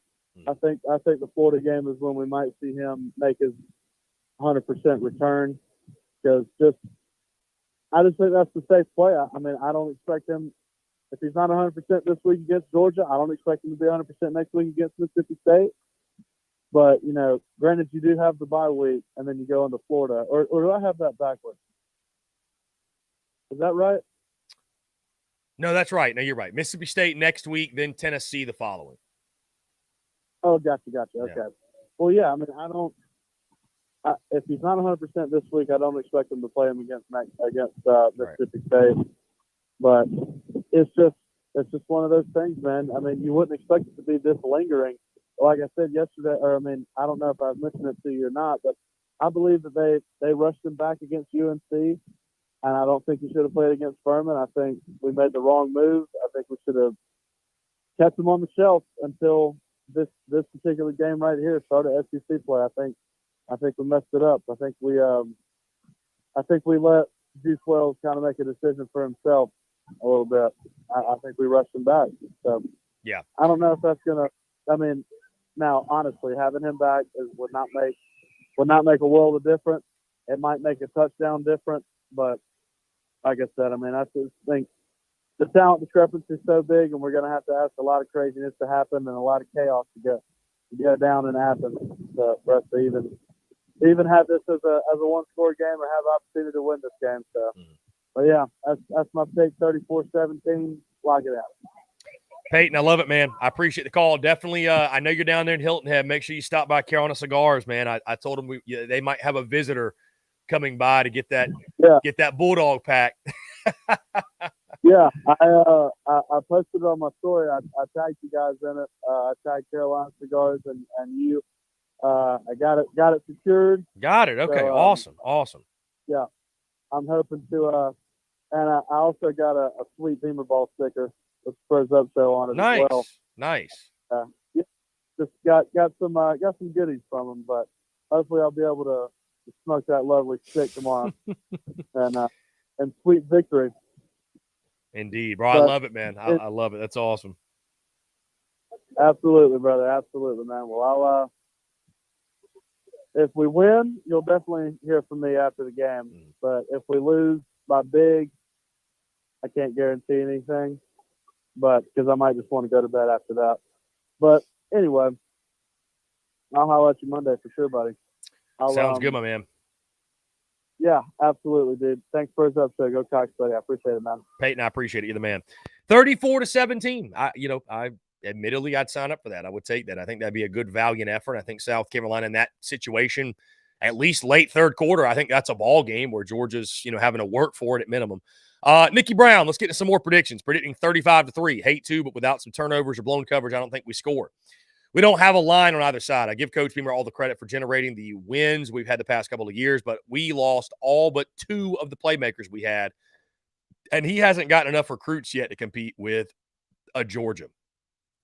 I mean, Nikki, that's very fair. I mean, it's very fair. So let's see. Bisbee says USC is in a much better position than in the last 3 or 4 years at this time of the season. No way we only score 12 points. Rattler will rock it. Find some joy. There we go. Find some joy indeed. Ethan K, 27-17, Georgia with a fight and makes Georgia sweat it out. Big Wash. Hey, that's the beauty, my friend. We can't agree to disagree. It's all love, guys. It's all love. It's all love. So it's never personal. Listen, we're just talking sports, guys. It's all predictions and, our best guesses, if you will, our best guesses. David Barnes says Stormtroopers tomorrow. That's the rumor. I don't have anything confirmed, but I would be surprised the Gamecocks do not go with the Stormtroopers. So let's see. Ethan K, watching Gamecock football over the years has given us all CTE. Jeez. Lynn Turner says, I want to say 22-21 Cox. That score has been good to us, Lynn. I hope that you are correct. Guys, we're going to jump into one final break on the other side. We'll close out the show in style. Here's on this Friday with your questions, your comments, your calls. and more. You're tuned in to the Daily Crow. The Daily Crow is brought to you by our friends at Carolina Cigars. Carolina Cigars has been in operation since 2008, recently taken over by the Peterson family in 2020. Whether you're new to the cigar scene or whether you've been enjoying cigars your entire life, Carolina Cigars has the expertise and knowledge to make your visit to their shop enjoyable. Stop by for a fine cigar and experience their classic cigar lounge where people come together, share conversations, and become friends. So if you're into cigars and you're on Hilton Head Island, you really do need to go by and see them. They offer same-day shipping nationwide, free delivery island-wide for weddings and all special occasions. They're also proud to offer premium cigars at 9 outside humidor locations around Hilton Head Island, and they have special events throughout the year as well. They want to talk to you. They want to engage. They want to share with you their cigar selection they're very proud of and their beautiful cigar lounge. When you're in the Low Country, there's only one place for cigars. That's Carolina Cigars, and there's only one place I get my cigars. That's Carolina Cigars, Hilton Head Island's premier cigar merchant. Come and share your passion. It's all here at Carolina Cigars. Give them a follow on Instagram at Carolina_cigars, or give them a call today at 843-681-8600. That's 843-681-8600. Smoke them if you got them, and tell them that Chris from the Spurs Up Show sent ya. The Daily Crow is also brought to you by our friends over at A1 Air Quality Consultants. Headaches, coughing, running nose while in the office or just in your home, call A1 Air Quality Consultants to have your air checked today. From Columbia to Asheville, Anderson to Charlotte, they are your breath of fresh air for all of your air quality needs. Be sure to give them a call or shoot them a text today at 864-619-2092. That's 864-619-2092. You can also contact them via email at a1airqualityconsultants@gmail.com. Be sure to check them out. We thank A1 Air Quality Consultants for their love and support of the Spurs Up Show, and tell them that Chris from the Spurs Up Show sent ya.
Muscle Dougie Ho.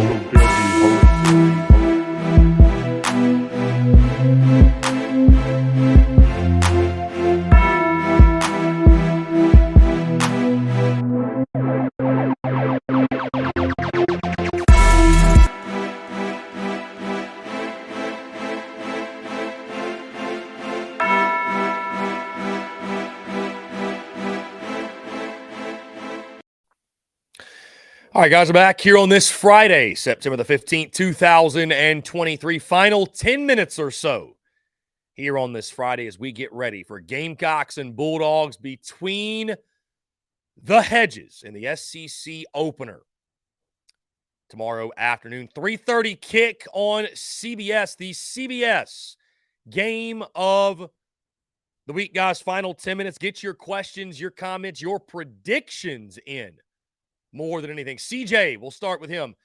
Says 24-20 Gamecocks. Would love to see it. Ryan, the Big Cock Club Discord, says 28-24 Gamecocks. Somehow Rattler has time and throws for close to 400 yards. Mad Dog says 28-17 Georgia gets the win. By the way, guys, let me say, of course, you see the ad all the time. Our friends over at Carolina Cigars. We're going to collab on something, a watch party, some live shows, what have you, here in the coming weeks. I'll be in touch with those guys, of course. We went there last season, had a lot of fun.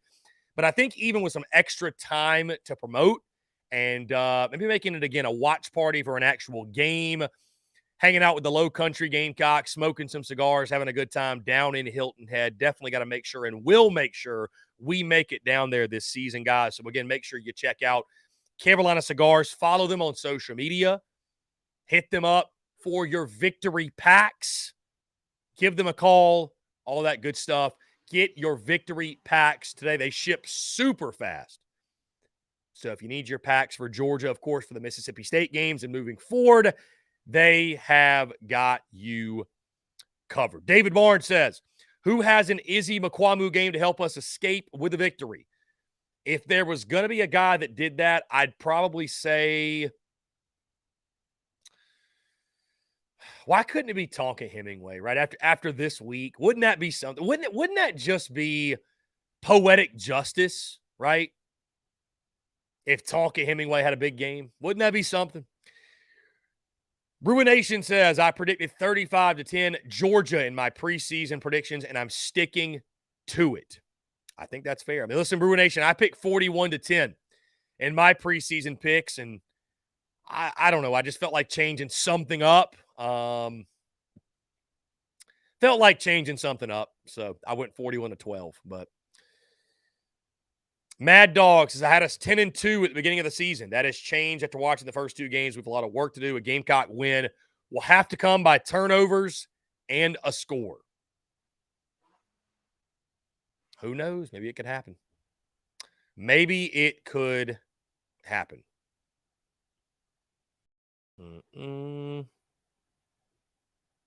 Let's see.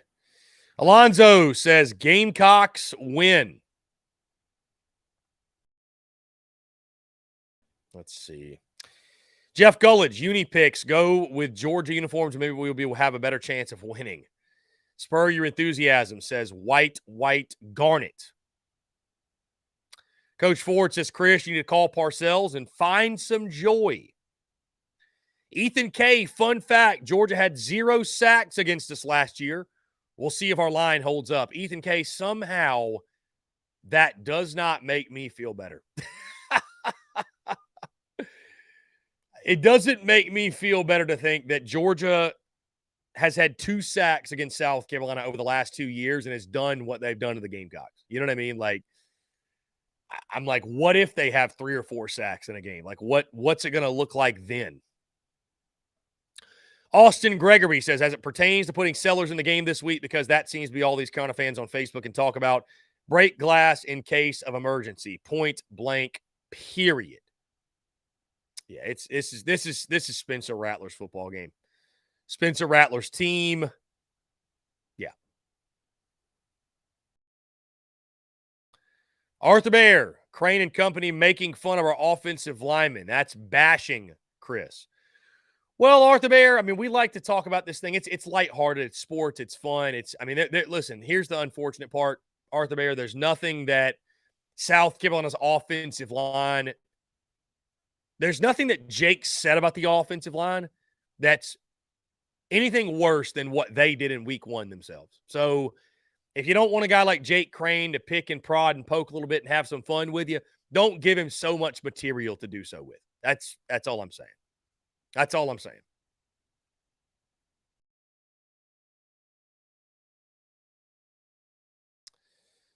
Let's see. Chad, Gob, and Chris, if someone has a problem with you being honest, UGA wins this game. They're clueless. Not sure anyone thinks we can win. Can it happen? Yes. Special teams has to be a major factor. Defense has to score, have 3 takeaways. Listen, I know people get tired of hearing the realism at times, and people want to hear me say that South Carolina's going to go out there tomorrow and do the unthinkable. I try to be fair, guys. I try to be fair. I try to present to you. And y'all can – this is why I value the feedback. If you feel like I'm being overly negative one side or whatever throughout the week, y'all let me know, because I really try to, hey, I'm going to lay out the ways this could happen, right? What was it? Tuesday show. We said, here's the recipe. Here's the recipe for the massive success, or massive upset, I should say. We're going to lay out the blueprint, the game plan. But when it comes time to pick a game and break down a game and give thoughts on a game, I'm going to call it like I see it, guys. I'm going to call it like I see it. So, you know, I think you have to give credit to the fact that South Carolina, they've done the unthinkable under Shane Beamer. And the way, hey, listen, the way that Spencer Rattler's playing, anything could happen. But it's not Spencer Rattler I'm worried about. Could this offensive line go out there and maybe UNC was a one-off? Maybe Freddie Kitchens really did just have the game plan. Maybe that's it. But I got to see it before I can believe it. Steven says 40-24 Georgia, close game up until Georgia's depth pulls away late in the third and the fourth quarter. You know, again, I just, Steven, I take 40-24, and I respect the prediction. I just don't know how Carolina's going to score 24 points. I will feel so good about the offense if Carolina scores 24 points.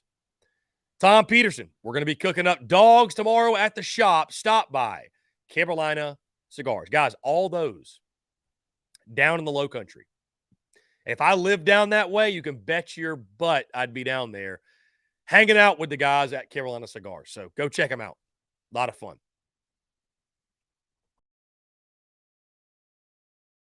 Rebecca, all good about Will, Rebecca. No big deal.